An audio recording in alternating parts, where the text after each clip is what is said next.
Hi കൂട്ടുകാരെ, ഇന്ന് നമ്മൾ കാണാൻ പോകുന്നത് വേറെ ലെവലൊരു തെലുഗു ത്രില്ലർ മൂവിയാണ്. കഥയുടെ പേര് വൈഫ് ഓഫ് റാം. ഒരു സാധാരണക്കാരിയായ ഗർഭിണിയായിരുന്ന നമ്മുടെ നായികയ്ക്കും ഫാമിലിക്കും ഒരു ആക്സിഡന്റ് സംഭവിക്കുകയാണ്. അതില് തന്റെ ജനിക്കാനിരുന്ന കുഞ്ഞും അതുപോലെ ഹസ്ബൻഡും മരണപ്പെട്ടു പോവാണ്. എന്നാൽ പിന്നീടാണ് അവൾക്ക് മനസ്സിലാവുന്നത് തന്റെ ഹസ്ബൻഡിന്റേത് ഒരു സാധാരണ മരണമല്ല, അതൊരു മർഡർ ആണ്. അതിന്റെ പിന്നിലെ കൊലയാളിയെ തേടി നമ്മുടെ ഹീറോയിൻ ഇറങ്ങേണ്ടി വരികയാണ്. പിന്നീട് എന്തായിരിക്കും സംഭവിച്ചിട്ടുണ്ടാവുക? നിങ്ങൾ പ്രതീക്ഷിക്കുന്ന പോലെ തന്നെ ട്വിസ്റ്റുകളുള്ള വേറെ ലെവലൊരു ക്രൈം ത്രില്ലർ മൂവിയാണിത്. ഇനിയും കഥയെക്കുറിച്ച് അധികമൊന്നും പറഞ്ഞിട്ട് നിങ്ങളുടെ ഇൻട്രസ്റ്റ് ഞാൻ കളയുന്നില്ല. പിന്നെ വ്യത്യസ്തമായിട്ടുള്ള അടിപൊളി കഥകള് നിങ്ങൾക്ക് വേണ്ടി തേടി പിടിച്ചു കൊണ്ടുവരാന് എനിക്കൊരു മോട്ടിവേഷന് ഈ ഒരു വീഡിയോയ്ക്ക് എന്റെ എല്ലാ ചങ്ക് കൂട്ടുകാരും ഇപ്പൊ തന്നെ ഒന്ന് ലൈക്ക് ചെയ്യില്ലേ. വീഡിയോ കണ്ടു കഴിഞ്ഞ് ഇഷ്ടപ്പെടുകയാണെങ്കിൽ മാത്രം ചാനൽ സബ്സ്ക്രൈബ് ചെയ്താൽ മതി. ഇനി നമുക്ക് കഥ ആരംഭിക്കാം.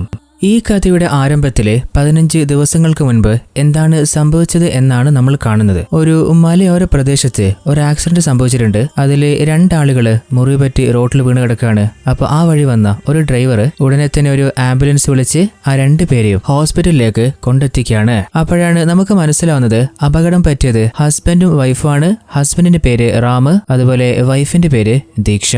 2 പേർക്കും സംഭവിച്ച ആക്സിഡന്റ് കുറച്ച് വോഴ്സ് ആയതുകൊണ്ട് തന്നെ ഡോക്ടേഴ്സിന് അവർക്ക് ഓപ്പറേഷൻ ചെയ്യേണ്ടി വരികയാണ്. അപ്പോഴാണ് ആ ഒരു ഹോസ്പിറ്റലിലേക്ക് ആക്സിഡന്റ് കേസ് രജിസ്റ്റർ ചെയ്യാനായിട്ട് ഒരു പോലീസുകാരൻ വരുന്നത്. ഈ ഒരു കോൺസ്റ്റബിളിന്റെ പേരാണ് രാമയ്യ ചാരി. നമുക്ക് ഇങ്ങനെ ചാരി എന്ന് വിളിക്കാം. ചാരി ഡോക്ടേഴ്സിനോട് അവരുടെ സിറ്റുവേഷൻ എന്താണെന്ന് ചോദിക്കുമ്പോൾ ആക്സിഡന്റ് സംഭവിച്ചത് ഹസ്ബൻഡിനും വൈഫിനും വരുന്നില്ലേ, അവർക്ക് നല്ല പരിക്ക് സംഭവിച്ചിട്ടുണ്ടായിരുന്നു. അത് മാത്രമല്ല വൈഫ് നിറമാസ ഗർഭിണിയായിരുന്നു. എന്നാൽ ആക്സിഡന്റിന്റെ ആഘാതത്തില് അവരുടെ കുഞ്ഞിനെ അവർക്ക് നഷ്ടമായിട്ടുണ്ട്. അതുപോലെ അവരുടെ ഹസ്ബൻഡ് റാമും മരണപ്പെട്ടു പോയിട്ടുണ്ട്. അത് കേട്ടപ്പോ ചാരിയുടെ മുഖത്തൊരു സങ്കടം കാണാണ്. അപ്പൊ ഡോക്ടർ, എന്താ സാറേ, ഡ്യൂട്ടിയിൽ പുതുതായിട്ട് ജോയിൻ ചെയ്തതാ? അപ്പൊ അങ്ങേരും അതേന്ന് പറയുമ്പോ കുറച്ച് ധൈര്യം സംഭവിച്ചോ? ഇതുപോലെ പല കേസുകളും ഇനിയും ഡീൽ ചെയ്യാനുള്ളതല്ലേ? അപ്പോ ചാരി ചോദിക്കുന്നുണ്ട്, ദീക്ഷ, എനിക്ക് അവരുടെ സ്റ്റേറ്റ്മെന്റ് എടുക്കാൻ പറ്റുമോ? എന്നാല് അവർക്കിപ്പോ ബോധമില്ലാത്ത അവസ്ഥയിലാണ്. ഇനി ബോധം തിരിച്ചു വന്നിട്ടില്ലെങ്കിൽ കോമയിലേക്ക് പോകാനുള്ള സാധ്യത കാണുന്നുണ്ട്. അടുത്ത സീനിൽ നമ്മൾ കാണുന്നത് നമ്മുടെ കഥയിലെ നായികയായിട്ടുള്ള ഇപ്പോ ആക്സിഡന്റ് സംഭവിച്ച ദീക്ഷയിലെ അവളുടെ മനസ്സിലൂടെ ചില വിഷ്വൽസ് പോകുന്നുണ്ട്. അതായത് ദീക്ഷയും റാമും അവരുടെ കുഞ്ഞിനു വേണ്ടി വെയിറ്റ് ചെയ്തിരുന്ന സുന്ദര നിമിഷങ്ങളായിരുന്നു. അങ്ങനെ കുറച്ചു നേരം കഴിഞ്ഞപ്പോൾ തന്നെ ദീക്ഷ അവൾക്ക് ബോധം തിരിച്ചു കിട്ടാണ്. ഭാഗ്യത്തിന് അവള് കോമയിലായിപ്പോട്ടില്ല. അപ്പോൾ അവളുടെ റൂമിലേക്ക് അവളുടെ അമ്മ വരുമ്പോ അവള് ചോദിക്കുന്നുണ്ട്, അമ്മേ, എന്റെ കുഞ്ഞവിടെ പ്രായമാവാതെ പ്രസവിക്കേണ്ടി വന്നുകൊണ്ട് ചിലപ്പോ ഐസിയുലായിരിക്കൂലേ, അല്ലെങ്കിൽ റാമിന്റെ ഇരിക്കില്ല. അതായത് ദീക്ഷയ്ക്കും തന്റെ ഹസ്ബൻഡിനും ആ ഒരു ആക്സിഡന്റ് സംഭവിച്ചതോ അത് കാരണമാണ് ഹോസ്പിറ്റലിലേക്ക് അവൾ അഡ്മിറ്റ് ആയതെന്ന് പോലും അവൾക്ക് ഓർമ്മയില്ലാന്ന് തോന്നുന്നുണ്ട്. അവൾ ഇപ്പോഴും കരുതി വെച്ചിട്ടില്ലേ അവൾ പ്രസവത്തിന് ഹോസ്പിറ്റലിലേക്ക് വന്നതാണെന്നാണ്. എന്നാൽ അപ്പോഴാണ് അവളുടെ അമ്മ അറിയാതെ കരഞ്ഞു പോന്നേ. അപ്പൊ അവള് ചോദിക്കുന്നുണ്ട്, അല്ല,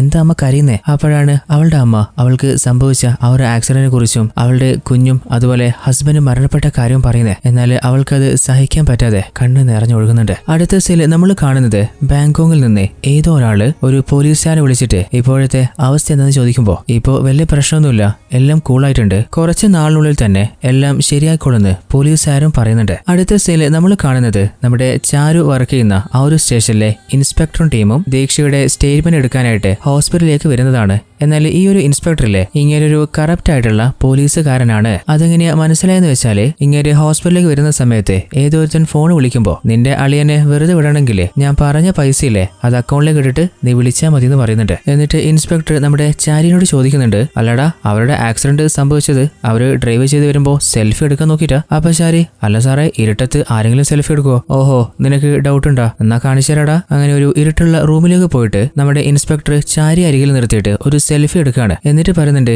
ഈ ഒരു ഫോണിലെ ഇത് ഐഫോണാ, ഇരുട്ടത്ത് നിന്ന് എടുത്ത സെൽഫിയില് നമ്മളുടെ മുഖം നല്ല വെളിച്ചത്തിൽ കാണുന്നില്ലേ, അതിന് ഫോണില് ഫ്ലാഷ് ലൈറ്റ് ഉണ്ടായാൽ മതി. നീ ഇപ്പോ പുതുതായിട്ട് ജോയിൻ ചെയ്തല്ലേ, ബാക്കി ഞാൻ പഠിപ്പിച്ചു തരാട്ടാ. അങ്ങനെ നേരെ ദീക്ഷയുടെ അടുത്തേക്ക് പോയിട്ട് ഇൻസ്പെക്ടർ ചോദിക്കുന്നുണ്ട്, നിങ്ങൾ 2 പേരും വീട്ടിലേക്ക് വരുമ്പോ സെൽഫി എടുക്കാൻ നോക്കിയപ്പോഴല്ലേ ആക്സിഡന്റ് സംഭവിച്ചേ? എന്നാൽ ദീക്ഷ പറയുന്നുണ്ട്, കുറച്ച് നേരം വരെ എന്താണ് സംഭവിച്ചതെന്ന് എനിക്ക് മനസ്സിലായിരുന്നില്ല. എന്നാൽ എനിക്കിപ്പോ നല്ല ഓർമ്മയുണ്ട്, നമ്മളെ 2 പേരെയും ഏതോ ഒരു അജ്ഞാതൻ കൊല്ലാനായിട്ട് ആക്രമിക്കുകയായിരുന്നു. അപ്പൊ ഇൻസ്പെക്ടർ ചോദിക്കുന്നുണ്ട്, അവനെ നിങ്ങൾ കണ്ടിരുന്നോ? ഇല്ല സാറേ, അവനെ കണ്ടിരുന്നില്ല, കാരണം അവൻ മുഖം മറച്ചിട്ടുണ്ടായിരുന്നു. അന്നത്തെ ദിവസം ശരിക്ക് എന്താ സംഭവിച്ചെന്ന് ഓർത്ത് പറയാൻ പറ്റുമോ? സാറേ, അന്ന് നമ്മൾ 2 പേരും ഒരു റിസോർട്ടിൽ പോയിട്ട് തിരിച്ചു വരികയായിരുന്നു. അപ്പോൾ ആ ഒരു മല ഏരിയയിലെ വിഷ്വൽസ് നല്ല രസമായതുകൊണ്ട് നമ്മൾ 2 പേരും വണ്ടി നിർത്തിയിട്ട് ആ ഒരു അറ്റ്മോസ്ഫിയർ ഫീൽ ചെയ്യുന്നു. അപ്പോഴാണ് അങ്ങോട്ടേക്ക് മുഖം മറിച്ച് ഏതോ ഒരുത്തം വന്നിട്ട് റാമുമായിട്ട് പ്രശ്നം ഉണ്ടാക്കാൻ തുടങ്ങിയേ. ആ ഒരു പ്രശ്നം സ്ട്രോങ് ആകാൻ തുടങ്ങിയപ്പോ ഞാൻ അവരെ സ്റ്റോപ്പ് ചെയ്യാന് മാക്സിമം ശ്രമിച്ചു നോക്കി. എന്നിട്ടും എനിക്ക് കഴിഞ്ഞില്ല. അതിനിടയിൽ ഞാൻ പോലീസ് കൺട്രോൾ റൂമിലേക്ക് ഫോണും ചെയ്തിട്ടുണ്ടായിരുന്നു. എന്നാൽ ആരും ഫോൺ പിക്ക് ചെയ്തില്ല. എന്റെ ഫോൺ കട്ട് ചെയ്ത് കളയായിരുന്നു. അതിനുശേഷം ഞങ്ങൾ രണ്ടുപേരും വണ്ടിയിൽ കയറി അവിടുന്ന് രക്ഷപ്പെടാൻ നോക്കിയപ്പോ അവനവന്റെ കാറ് സ്പീഡിൽ കൊണ്ടുവന്ന് ഞങ്ങൾ ഇടിച്ച് തെറിപ്പിക്കായിരുന്നു. അപ്പോഴാണ് ദീക്ഷത്തെ ഹോസ്പിറ്റലിൽ അഡ്മിറ്റ് ചെയ്തില്ലേ, ആ ഒരു കാറ് ഡ്രൈവർ വന്നിട്ട് പറയുന്നത്, സാറേ ആ ഒരു കാഴ്ച ഞാൻ കണ്ടിട്ടുണ്ടായിരുന്നു. അപ്പോൾ ഇൻസ്പെക്ടർ ചോദിക്കുന്നുണ്ട്, ആ ഒരു വണ്ടിയുടെ നമ്പർ കണ്ടിരുന്നോ? അത്രയും സ്പീഡിൽ പോകുന്ന വണ്ടിയുടെ നമ്പർ എങ്ങനെ നോട്ട് ചെയ്യുക? ഓൾറെഡി നമ്മുടെ ദീക്ഷ പറഞ്ഞതും അതുപോലെ ഡ്രൈവർ പറഞ്ഞ കാര്യങ്ങളൊക്കെ ചാരിയും നോട്ട് ചെയ്ത് വെക്കുന്നില്ലേ? അപ്പോഴാണ് ഇൻസ്പെക്ടർ നമ്മുടെ ഡ്രൈവറോട് ചോദിക്കുന്നത്, അല്ലടാ ഇവരുടെ ആക്സിഡന്റ് നടന്ന ആ ഒരു റോഡ് അതൊരു വൺ വേ അല്ലേ, നീ എന്തിനാ വൺ വേയിലൂടെ വന്നേ? അപ്പൊ അവൻ പറയുന്നുണ്ട്, സാറേ എന്റെ വണ്ടിയിലെ എണ്ണ ഏകദേശം തീരാനായി. അപ്പോൾ അവിടെ അടുത്തൊരു പമ്പുണ്ട്, പമ്പിലേക്ക് എത്താനുള്ള എണ്ണ മാത്രമേ ഉണ്ടായിട്ടുള്ളൂ, അതുകൊണ്ടാണ് ഞാൻ സൈഡിലൂടെ വന്നേ. എന്നാൽ ഇൻസ്പെക്ടർ പറയുന്നുണ്ട്, പൊന്നു മോനെ എനിക്ക് നല്ല സംശയമുണ്ട്, ആ ഒരു വഴി വേറൊരു വണ്ടി വന്നിട്ടില്ല, ഇവരെ ആക്സിഡന്റ് ചെയ്തത് അത് നിന്റെ വണ്ടി തന്നെയാണോ? അന്നത്തെ ദിവസം ഇവൻ എവിടെയൊക്കെ പോയേ ഇവന്റെ GPS ട്രാക്ക് മുഴുവനായിട്ട് ഒന്ന് കളക്ട് ചെയ്യും. അപ്പോൾ ഡ്രൈവർ പറയുന്നുണ്ട്, സാറേ ഇതെന്താ പറയുന്നേ, ഇതൊക്കെ എന്റെ തലയിലാക്കാനാ? എനിക്കൊരു ഭാര്യയും കുഞ്ഞും ഉള്ളതാ, എന്നെ ഒന്ന് വെറുതെ വിടുവോ? അപ്പൊ ഇൻസ്പെക്ടർ പറയുന്നുണ്ട്, എന്നാല് മര്യാദക്ക് ചോദിക്കുന്നതിന് മറുപടി പറഞ്ഞാൽ മതി, കുറച്ച് നേരത്തേക്ക് നീ വായടക്ക്. അപ്പോ ദീക്ഷ പറയുന്നുണ്ട്, സാറേ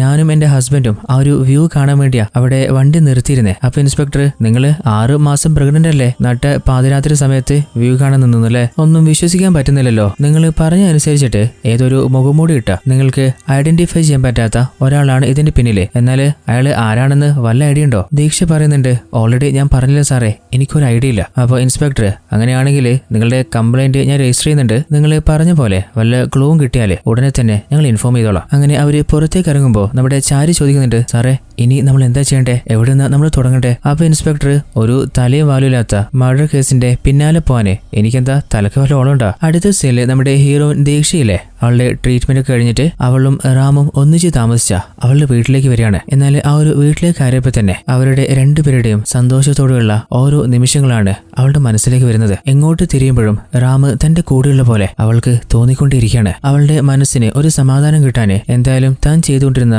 ജോലിയിൽ ബിസിയാവാനെ. അങ്ങനെ 2 ദിവസത്തിന് ശേഷം അവള് നേരെ ഹോസ്പിറ്റലിലേക്ക് പോവാണ്. ഹോസ്പിറ്റലിലേക്ക് കയറുമ്പോൾ തന്നെ ഓൾറെഡി നമ്മുടെ ദീക്ഷയെ കുറിച്ച് പോലീസ് അന്വേഷിച്ചു പോകുന്നതും ദീക്ഷ കാണുന്നുണ്ട്. അങ്ങനെ ദീക്ഷ നേരെ അവളുടെ MD കാണാൻ പോവാണ്. അപ്പോൾ അവര് പറയുന്നുണ്ട്, ദീക്ഷ നിന്റെ ഇപ്പോഴത്തെ മാനസികാവസ്ഥ എന്താണെന്ന് എനിക്ക് അറിയാൻ പറ്റും, അതുകൊണ്ട് ഇത്ര പെട്ടെന്ന് നീ ഓഫീസിലേക്ക് വരേണ്ട ആവശ്യമില്ല, കുറച്ച് നാൾ ലീവ് എടുക്ക്. അങ്ങനെ ദീക്ഷ അവിടുന്ന് തിരിച്ചു പോകാൻ ഇറങ്ങുമ്പോൾ അവള് ചോദിക്കുന്നുണ്ട്, അല്ല പോലീസ് എന്തിനാ ഓഫീസിലേക്ക് വന്നേ? അത് നമ്മുടെ സ്നേഹയില്ലേ, നിന്റെ കൂട്ടുകാരി, അവളുടെ കൊലപാതകത്തിനെ കുറിച്ച് അന്വേഷിക്കാനാണ്. ആ ഒരു കൊലയാളികളെ ഏകദേശം പോലീസ് പിടിച്ചിട്ടുണ്ട് എന്നാണ് പറഞ്ഞത്. അങ്ങനെ അവള് വീടിന്റെ വാതിൽ തുറക്കുമ്പോഴും അവളുടെ ഹസ്ബൻഡ് റാം ആ ഒരു വാതിൽ തുറന്നു കൊടുക്കുന്ന പോലെ അവൾക്ക് തോന്നുന്നുണ്ട്. വല്ലാതെ മെന്റലി ഡൗൺ ആയി പോയ ദീക്ഷ അന്ന് രാത്രി കുറെ നേരം ഉറങ്ങാൻ ശ്രമിച്ചു നോക്കുന്നുണ്ട്, പക്ഷെ അവൾക്ക് കഴിയുന്നില്ല. അങ്ങനെ രാവിലെ ആയപ്പോ തന്നെ ഉടനെ ആ ഒരു പോലീസ് ഇൻസ്പെക്ടറില്ലേ അങ്ങേർക്ക് ദീക്ഷ കോൾ ചെയ്തിട്ട് അങ്ങേരോട് ചോദിക്കുന്നുണ്ട്, സാറേ അന്വേഷണം എവിടെ വരെ എത്തി? എന്നാൽ അങ്ങേര് പറയുന്നുണ്ട്, മേഡം അതിന് കുറച്ച് സമയമെടുക്കും. അപ്പൊ ദീക്ഷ, എത്ര സമയമെടുക്കും? അതൊന്നും അങ്ങനെ പറയാൻ പറ്റില്ല, അങ്ങനെയാണെങ്കിൽ സ്റ്റേഷനിലേക്ക് ഞാനൊന്ന് വരട്ടെ, അതിന്റെ ഒന്നും ഒരാവശ്യമില്ല,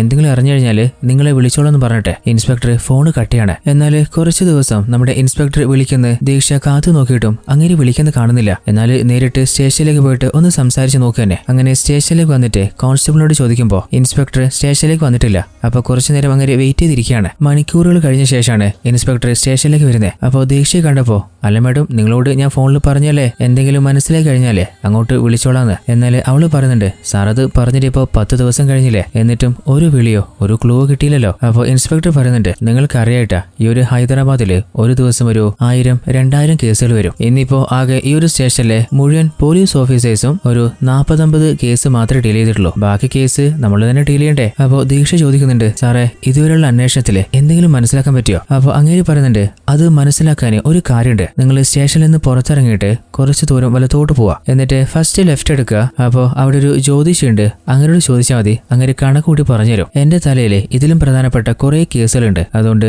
നിന്റെ ഹസ്ബൻഡിന്റെ കേസ് അത് ചാരിയില്ലേ ഇവൻ അന്വേഷിച്ചോളൂ. അതും പറഞ്ഞ് ഇൻസ്പെക്ടർ അവിടെ നിന്ന് പോവാണ്. എന്നാൽ ദീക്ഷ വല്ലാതെ തകർന്നു പോവാണ്. കാരണം ഒരു മർഡർ കേസ് ഒരു കോൺസ്റ്റബിളിന്റെ തലയിലാക്കിയിട്ടല്ലേ ഇൻസ്പെക്ടർ പോയിട്ടുള്ളേ. അതുകൊണ്ട് മറുത്തൊന്നും പറയാതെ അവളുടെ സ്കൂട്ടർ എടുത്തിട്ട് നേരെ വീട്ടിലേക്ക് തിരിച്ചു പോവാണ്. അവള് മനസ്സിൽ ഉറപ്പിച്ചിട്ടുണ്ട്, ഇനിയും ആ ഒരു പോലീസിനെയോ ഡിപ്പാർട്ട്മെന്റിനെയോ വിശ്വസിച്ചിട്ട് കാര്യമില്ല. ഇപ്പോ നഷ്ടം സംഭവിച്ചിട്ടുള്ളത് അത് തനിക്ക് മാത്രമല്ലേ, അതുകൊണ്ട് ദീക്ഷ തന്നെ കേസ് അന്വേഷിക്കാനായിട്ട് ഒരുങ്ങിയിറങ്ങാണ്. അങ്ങനെ നമ്മുടെ ദീക്ഷയ്ക്ക് അറിയുന്ന കാര്യങ്ങളൊക്കെ അവൾ നോട്ട് ചെയ്ത് വെച്ചിട്ട് തന്റെ ഹസ്ബൻഡിന് പറ്റിയ അപകടത്തിന് പിന്നിൽ ആരായിരിക്കാം ആ ഓരോ സംശയങ്ങളും അവള് കണക്ട് ചെയ്ത് നോക്കുന്നുണ്ട്. എന്നാൽ കൂടുതലായിട്ട് അവൾക്കൊന്നും മനസ്സിലാവുന്നില്ല. അടുത്ത സീനിൽ അവള് നേരെ പോകുന്നത് ഒരു മൊബൈൽ ഷോപ്പിലേക്കാണ്. അവളുടെ മരണപ്പെട്ടു പോയ ഹസ്ബൻഡിന്റെ മൊബൈൽ നമ്പറിലെ അത് ആക്ടിവേറ്റ് ചെയ്യാൻ നോക്കുകയാണ്. അപ്പോൾ കടയിലെ പയ്യൻ പറയുന്നുണ്ട് മരിച്ചുപോയ ഒരാളുടെ നമ്പർ ആക്ടിവേറ്റ് ചെയ്യാൻ പറ്റില്ല. അപ്പൊ ഹീറോയിൻ നിങ്ങൾ ചോദിക്കുന്ന പൈസ ഞാൻ തരാം, അർജന്റ് ആയതുകൊണ്ടാ, എങ്ങനെയെങ്കിലും ഒന്ന് ഹെൽപ്പ് ചെയ്യാൻ പറ്റുമോ? അപ്പൊ അവനും പറയുന്നുണ്ട് ഞാനൊന്ന് ശ്രമിച്ചു നോക്കാം, ഒരു 3-4 ദിവസം കഴിഞ്ഞിട്ട് ഒന്ന് വിളിച്ചാൽ മതി. അവിടെ നിന്ന് നമ്മുടെ ദീക്ഷ നേരെ പോകുന്നത് നമ്മുടെ ദീക്ഷയുടെ കുഞ്ഞ് നഷ്ടപ്പെടാൻ കാരണമായ ഹസ്ബൻഡ് മരണപ്പെടാൻ കാരണമായിട്ടുള്ള ആ ഒരു മലമുകളിലെ അവർക്ക് ആക്സിഡന്റ് സംഭവിച്ച ആ ഒരു ഏരിയയിലേക്കാണ്. ആ ഒരു മല ഏരിയ മുഴുവനായിട്ട് അവൾ ഒന്ന് തേടി നോക്കുന്നുണ്ട്. പക്ഷേ പ്രത്യേകിച്ച് അവൾക്ക് ഹെൽപ്പ് ആവുന്ന ഒരു ക്ലൂവും അവിടെ വെച്ച് കിട്ടുന്നില്ല. അങ്ങനെ നിരാശപ്പെട്ട് തിരിച്ചൊരുങ്ങുമ്പോഴാണ് ആ ഒരു മലേരിയുടെ നേരെ ഓപ്പോസിറ്റ് ആയിട്ട് ഒരു ഹോട്ടൽ അവൾ കാണുന്നത്. അങ്ങനെ വേഗം തന്നെ ആ ഒരു ഹോട്ടലിലേക്ക് പോയിട്ട് അവളൊരു റൂം ബുക്ക് ചെയ്യാണ്. അപ്പോൾ ഹോട്ടലിലെ റിസപ്ഷനിസ്റ്റ് ചോദിക്കുന്നുണ്ട് നിങ്ങൾക്ക് ഏത് റൂമാ വേണ്ടേ? ആ ഒരു മലേരിയ കറക്റ്റ് കാണുക മുകളിലുള്ള റൂമിലാണ്. അപ്പോൾ അവള് മുകളിലുള്ള റൂമാന്ന് പറയുമ്പോൾ ഓൾറെഡി ആ ഒരു റൂം വേറെ ആൾ ബുക്ക് ചെയ്ത് പോയിട്ടുണ്ട്. അപ്പൊ ദീക്ഷ ചോദിക്കുന്നുണ്ട് എന്നാ ബുക്ക് ചെയ്തേ? ഒരു 10 ദിവസമായിട്ടുണ്ടാവും. ഹീറോയിന് അപകടം പറ്റിയിട്ടും 10 ദിവസമായിട്ടുള്ളൂ. അപ്പോൾ ചിലപ്പോ ആ റൂമിലുള്ള ആള് ആ ഒരു ആക്സിഡന്റ് കണ്ടിട്ടുണ്ടാവാം. എന്നാൽ ഹോട്ടലിലുള്ള ആരോടും പറയാതെ അവള് രഹസ്യമായിട്ട് മുകളിലുള്ള ആ ഒരു റൂമിലേക്ക് പോയി നോക്കുകയാണ്. എന്നാൽ ഓൾറെഡി ആ ഒരു റൂം ലോക്ക് ചെയ്തിട്ടുണ്ട്. ആ ഒരു ഡോറ് തട്ടുമ്പോൾ ഉള്ളിലുള്ള ആള് പുറത്തു വന്നിട്ട് നിങ്ങൾക്ക് എന്താ വേണമെന്ന് ചോദിക്കുമ്പോൾ അവള് പറയുന്നുണ്ട് എനിക്ക് ആ ജനലിലൂടെ പുറത്തുള്ള ആ ഒരു വ്യൂ നോക്കാൻ പറ്റുമോ? കാരണം അടുത്ത ആഴ്ച ഒരു റൂം ബുക്ക് ചെയ്യണമെന്ന് ആഗ്രഹമുണ്ട്. അതിനെന്താ ആയിക്കോട്ടെ. അങ്ങനെ ദീക്ഷ ഉള്ളിലേക്ക് കയറുമ്പോൾ ഓൾറെഡി ആ ഒരു റൂമിലുണ്ടായിരുന്ന ആളില്ലേ അയാള് മദ്യപിച്ചുകൊണ്ടിരിക്കുകയായിരുന്നു. ആ ഒരു റൂം അയാള് ക്ലോസ് ചെയ്യാണ്. ദീക്ഷ പെട്ടെന്ന് ഞെട്ടിപ്പോകുന്നുണ്ട്. നിങ്ങൾ പേടിക്കണ്ട, കുട്ടി ഉള്ളിൽ ഉറങ്ങുന്നുണ്ട്, പുറത്തുനിന്ന് ശബ്ദം കേൾക്കാതിരിക്കാനാ ലോക്ക് ചെയ്തേ. എന്നിട്ട് അവളോട് ചോദിക്കുന്നുണ്ട് നിങ്ങളെ കണ്ടിട്ട് നിങ്ങളൊരു വ്യൂ നോക്കാൻ വന്ന ആളെ പോലെ തോന്നിയില്ലല്ലോ. അപ്പൊ അവള് ആ ഒരു സ്ഥലം കാണിച്ചു കൊടുത്തിട്ട് ഒരാഴ്ച മുമ്പ് അവിടെ വെച്ചൊരു മർഡർ നടന്നില്ലേ, അത് കേട്ടപ്പോ അയാള് റൂമിനുള്ളിലേക്ക് പോയിട്ടൊരു പത്രം എടുത്തുകൊണ്ടെന്ന് ചോദിക്കുന്നുണ്ട് ഈ ഒരു മർഡർ ആണോ നിങ്ങൾ പറയുന്നേ? അപ്പൊ ഹീറോയിൻ പറയുന്നുണ്ട് അത് തന്നെയാണ്, അന്ന് മരണപ്പെട്ടത് എന്റെ ഹസ്ബൻഡ് ആയിരുന്നു. എന്നിട്ട് അവള് ചോദിക്കുന്നുണ്ട് അല്ല അന്ന് ആ ഒരു മർഡർ നടന്നില്ലേ അത് നിങ്ങൾ കണ്ടിരുന്നോ? എന്നാൽ അയാള് പറയുന്നുണ്ട് ഞാൻ അങ്ങനെ ഒന്നും കണ്ടിട്ടില്ല. എന്നാൽ ന്യൂസ് വായിച്ചതിലെ ആ ഒരു കില്ലർ നിങ്ങളെ രണ്ടുപേരും കൊല്ലാനല്ല ട്രൈ ചെയ്തേ. പിന്നെ എന്ത് ധൈര്യത്തില ഒരു പരിചയമില്ലാത്ത എന്റെ ഈ റൂമിലേക്ക് പോലും നിങ്ങൾ വന്നു കയറിയേ. ഇനിയിപ്പോ ഞാനാണ് ആ ഒരു കൊലയാളെങ്കിലോ? ആഹാ പണി പാളിയാ. അവള് പേടിച്ചിട്ട് വേഗം തന്നെ അവിടുന്ന് തടി കാലിയാക്കുന്നുണ്ട്. പോകുന്ന വഴിക്ക് സൈക്കിളും തള്ളിക്കൊണ്ട് ഒരാൾ വരുമ്പോ അയാളോട് ചോദിക്കുന്നുണ്ട് അല്ല ചേട്ടാ ഈ ഏരിയയിൽ എവിടെയെങ്കിലും CCTV ക്യാമറ സെറ്റ് ചെയ്തിട്ടുണ്ടോ? ഈ മലമുകളിലോ? ഇവിടെ ഒന്നും ക്യാമറയില്ല, വല്ല കടകളും പോയി അന്വേഷിച്ച് നോക്ക്. അപ്പൊ അന്ന് നടന്ന വിഷ്വൽസ് കിട്ടാനും ഒരു വഴിയില്ല. അങ്ങനെ ദീക്ഷ നേരെ വീട്ടിലെത്തിയ ശേഷം ദീക്ഷയുടെ ഹസ്ബൻഡ് റാമില്ലേ അങ്ങേർക്ക് കുറേയധികം ഫ്രണ്ട്സ് ഉണ്ട്. ഇനിയിപ്പോ ഫ്രണ്ട്സിന് എന്തെങ്കിലും അറിയാണെങ്കിലോ അങ്ങനെ സോഷ്യൽ മീഡിയയിൽ നിന്ന് ഓരോ ഫ്രണ്ട്സിന്റെയും നമ്പർ എടുത്തിട്ട് അവരെ ഓരോരുത്തരും വിളിച്ചു ചോദിക്കുന്നുണ്ട് ഞാന് നിങ്ങളുടെ ഫ്രണ്ട്സ് റാമിന്റെ വൈഫ് ദീക്ഷയാണ്, ഈ അടുത്ത് എപ്പോഴെങ്കിലും നിങ്ങൾ മീറ്റ് ചെയ്തിരുന്നോ? അപ്പൊ അവരെല്ലാവരും പറയുന്നത് കോളേജ് കഴിഞ്ഞിട്ട് ഇപ്പൊ അടുത്തൊന്നും നമ്മൾ മീറ്റ് ചെയ്തിട്ടില്ല എന്നാണ്. അടുത്തതായിട്ട് റാമിന്റെ കൂടെ ഓഫീസിൽ ജോലി ചെയ്യുന്ന ഒരാൾ വിളിച്ചു ചോദിക്കുന്നുണ്ട് ഈ അടുത്ത് റാം ഓഫീസിലേക്ക് വന്നപ്പോ എന്തെങ്കിലും പെരുമാറ്റത്തില് വല്ല ചേഞ്ചും ഫീൽ ചെയ്തിരുന്നോ? എന്നാൽ അവർക്കും അങ്ങനെ പ്രത്യേകിച്ച് ഒരു ചേഞ്ചും ഫീൽ ചെയ്തിട്ടില്ല എന്ന് പറയുന്നുണ്ട്. അങ്ങനെ അടുത്ത ദിവസം തന്റെ ഹസ്ബൻഡിന്റെ അലക്കാനിട്ടുണ്ടായിരുന്ന ഓരോ ഡ്രസ്സും അവള് ചെക്ക് ചെയ്ത് നോക്കുന്നുണ്ട്. അതിൽ നിന്ന് തന്റെ ഹസ്ബൻഡിനോട് വൈരാഗ്യമുള്ള ആരുടെയെങ്കിലും എന്തെങ്കിലും ഡീറ്റെയിൽസ് കിട്ടിയാലോ? അപ്പോഴാണ് ഓൾറെഡി അലക്കാനിട്ടുണ്ടായിരുന്ന റാമിന്റെ ഒരു പാൻസിന്റെ പോക്കറ്റിൽ നിന്ന് ഒരു പേപ്പർ കിട്ടുന്നത്. അതിലൊരു ഹോട്ടലിന്റെ പേരാണ്. എന്നാൽ വെള്ളം നനഞ്ഞിട്ട് ആ ഒരു പേര് പകുതി മങ്ങിപ്പോയിട്ടുണ്ട്. എന്നാലും ചുമരിൽ സ്റ്റിക്ക് ചെയ്ത് വെക്കുകയാണ്. എങ്ങനെയെങ്കിലും അത് കണ്ടുപിടിക്കാൻ ട്രൈ ചെയ്ത് നോക്കാല. അങ്ങനെ അടുത്ത സീനില് നമ്മുടെ ദീക്ഷ സ്റ്റേഷനിലേക്ക് പോയി നോക്കുകയാണ്. എന്നാൽ ആ ഒരു ഇൻസ്പെക്ടറുടെ പെരുമാറ്റത്തില് ഒരു മാറ്റവും. തിരിച്ചു പോകുന്നതിന് മുൻപ് ചാരി പറയുന്നുണ്ട് ആ ഒരു ക്രൈം സീൻ മുഴുവനായിട്ട് പോലീസ് ടീം അരിച്ചു പെറുക്കിയതാ, എന്നാൽ ഒരു എവിഡൻസും നമുക്ക് കിട്ടിയിട്ടില്ല. അങ്ങനെ വല്ലാതെ തകർന്ന് ദീക്ഷ അവളുടെ വീട്ടിലേക്ക് വന്നപ്പോ ഏതോ ഒരു അജ്ഞാതൻ അവളുടെ ഫോണിലേക്ക് വിളിച്ചിട്ട് പറയുന്നുണ്ട് അന്ന് രാത്രി നടന്നത് മുഴുവനായിട്ട് ഞാൻ കണ്ടിരുന്നു. നിന്റെ ഹസ്ബൻഡിനെ കൊന്നത് ആരാണെന്ന് എനിക്ക് വ്യക്തമായിട്ട് അറിയാം. അപ്പൊ ദീക്ഷയും അതാരാണെന്ന് ചോദിക്കുമ്പോ ഞാനിപ്പോ ടൗണിലെ ബസ് സ്റ്റാൻഡിലെ അതിന്റെ അരികിലുള്ള ടെമ്പിളിന്റെ അടുത്തുണ്ട്, നേരിട്ട് വന്നാ പറയാം. അങ്ങനെ അയാള് പറഞ്ഞ സ്ഥലത്ത് നമ്മുടെ ദീക്ഷയും കാത്തു നിൽക്കാണ്. കുറച്ചു നേരം കഴിഞ്ഞപ്പോ ആ ഒരു സ്ഥലത്തേക്ക് ഒരു താടിക്കാരൻ വരുന്നുണ്ട്. അപ്പൊ ഹീറോൻ അല്ല നിങ്ങളല്ലേ എന്നെ ഫോൺ വിളിച്ചിട്ടുണ്ടായിരുന്നേ, അന്ന് രാത്രി നിങ്ങൾ എന്താ കണ്ടേ? അപ്പൊ അയാൾ ചോദിക്കുന്നുണ്ട് അല്ല മാഡം നിങ്ങൾക്ക് എന്നെ ഓർമ്മ കിട്ടിയില്ല? അപ്പൊ ഹീറോൻ നിങ്ങൾ സുജാതയുടെ ഹസ്ബൻഡ് അല്ലേ? ആഹാ നിങ്ങൾക്ക് ഓർമ്മയുണ്ടല്ലേ, എന്റെ ഭാര്യയെ പ്രൊട്ടക്ട് ചെയ്യാനെന്ന് പറഞ്ഞിട്ട് ഒരു NGO അംഗമായിട്ടുള്ള നിങ്ങൾ എല്ലാരും കൂടി ചേർന്ന് എന്നെയും എന്റെ ഭാര്യയും പിരിച്ചില്ലേ? ഇപ്പോ നിനക്ക് നിന്റെ കുട്ടിയെയും ഹസ്ബൻഡിനെ നഷ്ടമായി. എന്നാൽ നിന്റെ ഹസ്ബൻഡിനെ കൊന്നത് ഞാനല്ല, പക്ഷെ നിന്നെ കൊല്ലാൻ പോകുന്നത് അത് ഞാനാണ്. അങ്ങനെ അവളെ പിടിക്കാനായിട്ട് അവളുടെ പിന്നാലെ അയാൾ പാഞ്ഞെടുക്കുമ്പോ ഏകദേശം അവളുടെ അരികിലെത്തിയപ്പോ പെട്ടെന്ന് ആരോ ഒരാള് അയാളെ അടിച്ച് താഴെയിടുന്നുണ്ട്. അത് വേറെ ആരുമല്ല, നമ്മുടെ പോലീസുകാരൻ ചാരിയാണ്. ചാരി ചോദിക്കുന്നുണ്ട്, അല്ല ഈ സമയത്ത് നിങ്ങൾ എന്താ ഇവിടെ ചെയ്യുന്നേ? അപ്പൊ ദീക്ഷ, അല്ല ഇയാൾക്ക് എന്റെ ഹസ്ബൻഡിനെ കൊലപാതകയെ അറിയാന്ന് പറഞ്ഞപ്പോ അപ്പൊ ചാരി പറയുന്നുണ്ട്, ആരെങ്കിലും എന്തെങ്കിലും പറയുമ്പോഴേക്കും സ്വന്തം ജീവൻ നോക്കണ്ടേ? അപ്പൊ ദീക്ഷ, ഇനിയിപ്പോ എന്റെ ജീവനിലെ എനിക്കങ്ങനെ വലിയ ടെൻഷനൊന്നുമില്ല. ഈ ഒരു ജീവിതത്തിലെ എന്റെ ആകെ ലക്ഷ്യം അതെന്റെ ഹസ്ബൻഡിന്റെ കൊലയാളിയെ തേടി പിടിക്കാന്ന് മാത്രമാണ്. അതും പറഞ്ഞിട്ട് അവളോട് നിന്ന് തിരിച്ചു പോവാണ്. അങ്ങനെ നേരെ വീട്ടിലെത്തിയപ്പോ റാം യൂസ് ചെയ്തിട്ടുണ്ടായിരുന്ന മറ്റൊരു നമ്പറിലേക്ക് ഒരു ഓവർ സ്പീഡിങ്ങിന്റെ ചെല വന്നിട്ടുണ്ട്. അപ്പോ ആ ഒരു ഏരിയയിലൂടെ എന്തായാലും റാം ട്രാവൽ ചെയ്തിട്ടുണ്ടാവല്ലോ. ഓൾറെഡി റാം സ്റ്റേ ചെയ്ത ഏതൊരു ഹോട്ടലിലെ പേര് മങ്ങിയ രീതിയിൽ ഹീറോയിന് കിട്ടിയിട്ടില്ലേ? അപ്പോ ചെല വന്ന ആ ഒരു ഏരിയയിലെ ഹോട്ടൽസ് മുഴുവനായിട്ട് ഹീറോയിൻ ചെക്ക് ചെയ്യാണ്. അങ്ങനെ ഹീറോയിന്റെ കയ്യിലുള്ള ആ ഒരു പകുതി പേര് വെച്ചിട്ട് അതേ പേരിലുള്ള ഹോട്ടലും നമ്മുടെ ദീക്ഷ കണ്ടെത്തിയിട്ടുണ്ട്. അങ്ങനെ ആ ഒരു ഹോട്ടലിലേക്ക് പോയി നോക്കുമ്പോൾ ഓൾറെഡി കുറച്ചധികം നാളായി ആ ഒരു ഹോട്ടല് ക്ലോസ് ചെയ്തിട്ട് എന്തെങ്കിലും ഒരു ക്ലൂ കിട്ടുന്ന ഒരു പ്രതീക്ഷയോടെ വന്നതാണ്. അങ്ങനെ നിരാശയാൽ അവള് തിരിച്ചു പോകാൻ ഒരുങ്ങുമ്പോ ഏതോ ഒരുത്തം വന്ന് ചോദിക്കുന്നുണ്ട്, അല്ല മാഡം നിങ്ങൾക്ക് പൗഡർ വേണോ? എനിക്ക് ഒരു പൗഡർ വേണ്ട. അപ്പോഴാണ് ദീക്ഷയ്ക്ക് ഒരു ഫോൺ വരുന്നത്. അവൾ ആ ഫോൺ എടുത്ത് ചെവിയിൽ വെക്കുമ്പോൾ അതിൽ ദീക്ഷയുടെ റാമിന്റെ ഫോട്ടോ ഉണ്ട്. ആ ഫോട്ടോ കണ്ടപ്പോ, അല്ല മാഡം റാം സാറ് നിങ്ങളുടെ ഹസ്ബൻഡാ? അപ്പൊ ദീക്ഷ, അല്ല എന്റെ ഹസ്ബൻഡിനെ എങ്ങനെയാ തനിക്ക് പരിചയം? അതായത് റാം സാറിന്റെ ഒരു റോക്കി എന്ന ഫ്രണ്ട് ഉണ്ട്. ഇവര് രണ്ടുപേരും ചേർന്നിട്ടാണ് എന്റെ കയ്യിൽ നിന്ന് ഡ്രഗ്സ് പൗഡേഴ്സ് എല്ലാം വാങ്ങാറ്. എന്നാൽ ദീക്ഷ, തനിക്ക് ആള് മാറിയതായിരിക്കും. എന്റെ ഹസ്ബൻഡ് റാമിനെ അങ്ങനത്തെ ഒരു ദുശീലവുമില്ല. എന്നാൽ അവൻ പറയുന്നുണ്ട്, അതൊന്നും എനിക്കറിയില്ല. എന്നാൽ റാം സാറ് റോക്കിയും കൂടി ചേർന്നിട്ടാണ് പൗഡേഴ്സ് വാങ്ങാറ്. അപ്പൊ ദീക്ഷ, അല്ല നീ പറയുന്ന ഈ റോക്കിയില്ലേ, അവനെ എവിടെ പോയാലൊന്ന് കാണാൻ പറ്റുക? അപ്പോ ടൗണിലുള്ള ഒരു ക്ലബ്ബിൽ വെച്ചിട്ടാണ് എപ്പോഴും ഞാൻ അങ്ങനെ കാണാറ്. ആ ഒരു ക്ലബിന്റെ പേരും ദീക്ഷയ്ക്ക് പറഞ്ഞു കൊടുക്കാണ്. അങ്ങനെ ദീക്ഷയും ആ ഒരു ക്ലബിലേക്ക് വരികയാണ്. എന്നാൽ ക്ലബിലേക്ക് കയറി കഴിഞ്ഞാല് അവൾക്ക് വേണ്ട ഇൻഫർമേഷൻ പെട്ടെന്ന് ആരും പറഞ്ഞു കൊടുക്കില്ലല്ലോ. അതുകൊണ്ട് ആ ഒരു ക്ലബിന്റെ ഓണറുടെ പേര് റോഹൻ എന്നാണെന്നും അവന്റെ ഫോട്ടോയും നെറ്റിൽ നിന്ന് എടുത്തിട്ട് വേറൊരു നമ്പറിലെ ആ ഒരു ഫോട്ടോ സെറ്റ് ചെയ്യാണ്. എന്തിനാന്ന് വെച്ചാല് റോഹനെ നമ്മുടെ ഹീറോയിന്റെ ഫ്രണ്ടായിട്ട് കാണിക്കാൻ വേണ്ടിയിട്ടാണ്. അങ്ങനെ ആ ഒരു ക്ലബിന്റെ ഉള്ളിലേക്ക് ഒന്ന് നോക്കുമ്പോൾ എല്ലാ ആളുകളും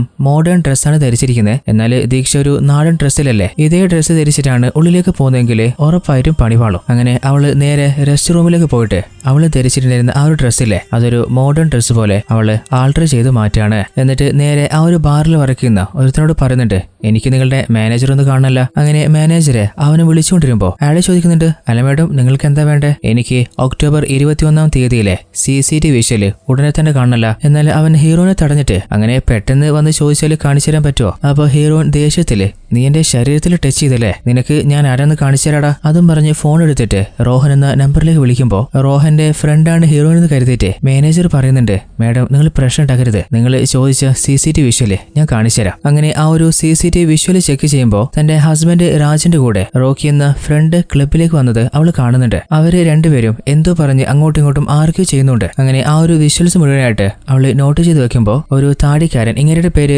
റോയ് എന്നാണ്, റോയ് ഏതൊരു ഓഫീസറെ വിളിച്ചിട്ട് ക്ലബിലേക്ക് ഒരു പെൺകുട്ടി വന്നിട്ട് റോക്കിയെ കുറിച്ച് അന്വേഷിച്ച് പോയെന്ന് പറയുമ്പോൾ അയാൾ പറയുന്നുണ്ട്, അങ്ങനെയാണെങ്കിൽ അവള് വെറുതെ വിടണ്ട, ഉടനെ തന്നെ ലോക്ക് ചെയ്ത് എന്റെ അടുത്തേക്ക് കൂട്ടിക്കൊണ്ടുപോവാ. അതേ സമയത്ത് മറ്റൊരു ഭാഗത്ത് നമ്മുടെ ദീക്ഷയിലെ വേറൊരു ബാർട്ടൻഡറിനോട് ചോദിക്കുന്നുണ്ട്, റോക്കിയെ കുറിച്ച് നിങ്ങൾക്ക് എന്തെങ്കിലും അറിയോ? അപ്പൊ അവൻ പറയുന്നുണ്ട്, റോക്കി സാറ് ഇടക്കിടക്ക് ഒരു ബ്ലൂ കാറിലാണ് ക്ലബിലേക്ക് വരാറ്. അതിൽ കൂടുതലായിട്ട് അങ്ങനെ കുറിച്ച് എനിക്കൊന്നും അറിയില്ല. എന്നാൽ എപ്പോഴും അങ്ങയുടെ കൂടെ ഒരു പെൺകുട്ടി ഉണ്ടാവാറുണ്ട്. അങ്ങനെ ആ ഒരു പെൺകുട്ടിയുടെ ഫോട്ടോ കൊടുത്തിട്ട് എവിടെയാണ് അവളെ കാണാൻ പറ്റുക ആ ഒരു അഡ്രസ്സും പറഞ്ഞു കൊടുക്കാണ്. അങ്ങനെ ഹീറോയിൻ അവിടെ നിന്ന് തന്റെ സ്കൂട്ടി എടുത്ത് തിരിച്ചു പോകുമ്പോൾ ആളുകളൊന്നുമില്ലാത്ത ഒരു ഏരിയയിൽ വെച്ച് ആ ഒരു റോയിലെ അവൻ ഹീറോയിനെ സ്റ്റോപ്പ് ചെയ്യാണ്. എന്നിട്ട് കയ്യിലൊരു കത്തി എടുത്തിട്ട്, അല്ല മോളെ നീ ആരെ തേടിയിട്ടാ ക്ലബിലേക്ക് വന്ന്, നിന്റെ യഥാർത്ഥ ഉദ്ദേശം എന്താ? എന്നാൽ അതിനുള്ളിലെ ഹീറോയിൻ തന്റെ ബാഗിൽ നിന്ന് ഒരു പെപ്പർ സ്പ്രേ എടുത്ത് അവന്റെ മുഖത്തടിച്ച് അവന്റെ താലമണ്ടക്കൊന്ന് കൊടുത്ത് അവന്റെ കയ്യിലുണ്ടായിരുന്ന ആ ഒരു കത്തി എടുത്ത് അവന്റെ കാറിന്റെ ടയറും കുത്തിപ്പൊട്ടിച്ചിട്ട് ഹീറോയിൻ തന്റെ സ്കൂട്ടി എടുത്ത് അവിടുന്ന് രക്ഷപ്പെട്ടു പോവാണ്. അങ്ങനെ നേരെ പോകുന്നത് കുറച്ചു നേരത്തെ ബാറിൽ നിന്ന് റോക്കിയുടെ കൂടെ ഇടക്കിടക്ക് ഒരു പെൺകുട്ടി വരാറുണ്ടായിരുന്നെന്ന് ഹീറോയിന് മനസ്സിലായിരുന്നില്ലേ. ആ ഒരു എസ്കോട്ട്